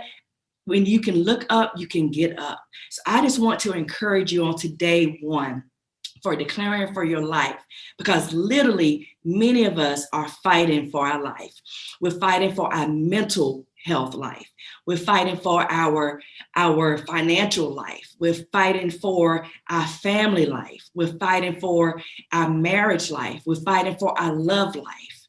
But whatever that is and whatever journey that you are, and some of you may even be fighting for your business life and your career life, but just know that you can do it. You can totally transform everything that your hearts desire, because out of the abundance of the heart, the mouth speaketh. And that's what you're doing when you're declaring. So just like I started off talking about Mary J. Blige, who's one of my favorite artists. I also love me some Jill Scott, but just know that just like Mary J. Blige had to rewrite those lyrics when she wrote My Life, My Life, My Life. Look at your life and know that you too can declare and rewrite those lyrics. So today, one, your assignment is to make sure that you take everything that the speakers have poured into you tonight and today, or whatever time zone you are when you're watching this. Take everything that the amazing sisters has declared for you and over you, and just take that to heart. Write it down. Write down 50 declarations. If you're turning 50 this year, write down 50 declarations. If you're turning 25, 25 declarations. If you're turning 95, 95 declarations. Write those down and hold them dear to your heart. Because one thing I promised God when I was in that hospital, laying on that bed, fighting for my life, is that if I can get up and if He allows me to use my voice to inspire other women and other people around the world to not only live their best life, but to live a life on purpose. So I just wanted to say, I love you. I appreciate you. We have so much more in store, because one thing I also realized is that I really didn't want to take my life. I just wanted to take my life to the next level. And it's time for many of you to level up in your life and in your business. So I love you, I appreciate you, and there is nothing that you can do about it. And other thing I want to leave you with is invite a friend, invite another sister to this particular summit, because they all need it. And we're all sisters on a journey. And one thing I know about a journey is that it's best when it's actually celebrated and walked with someone that you love and that you admire. So we will see you tomorrow for day 2. And I love and appreciate you. And we will see you at the top. So make sure you declare not only for your life, but over your life. And we'll see you soon.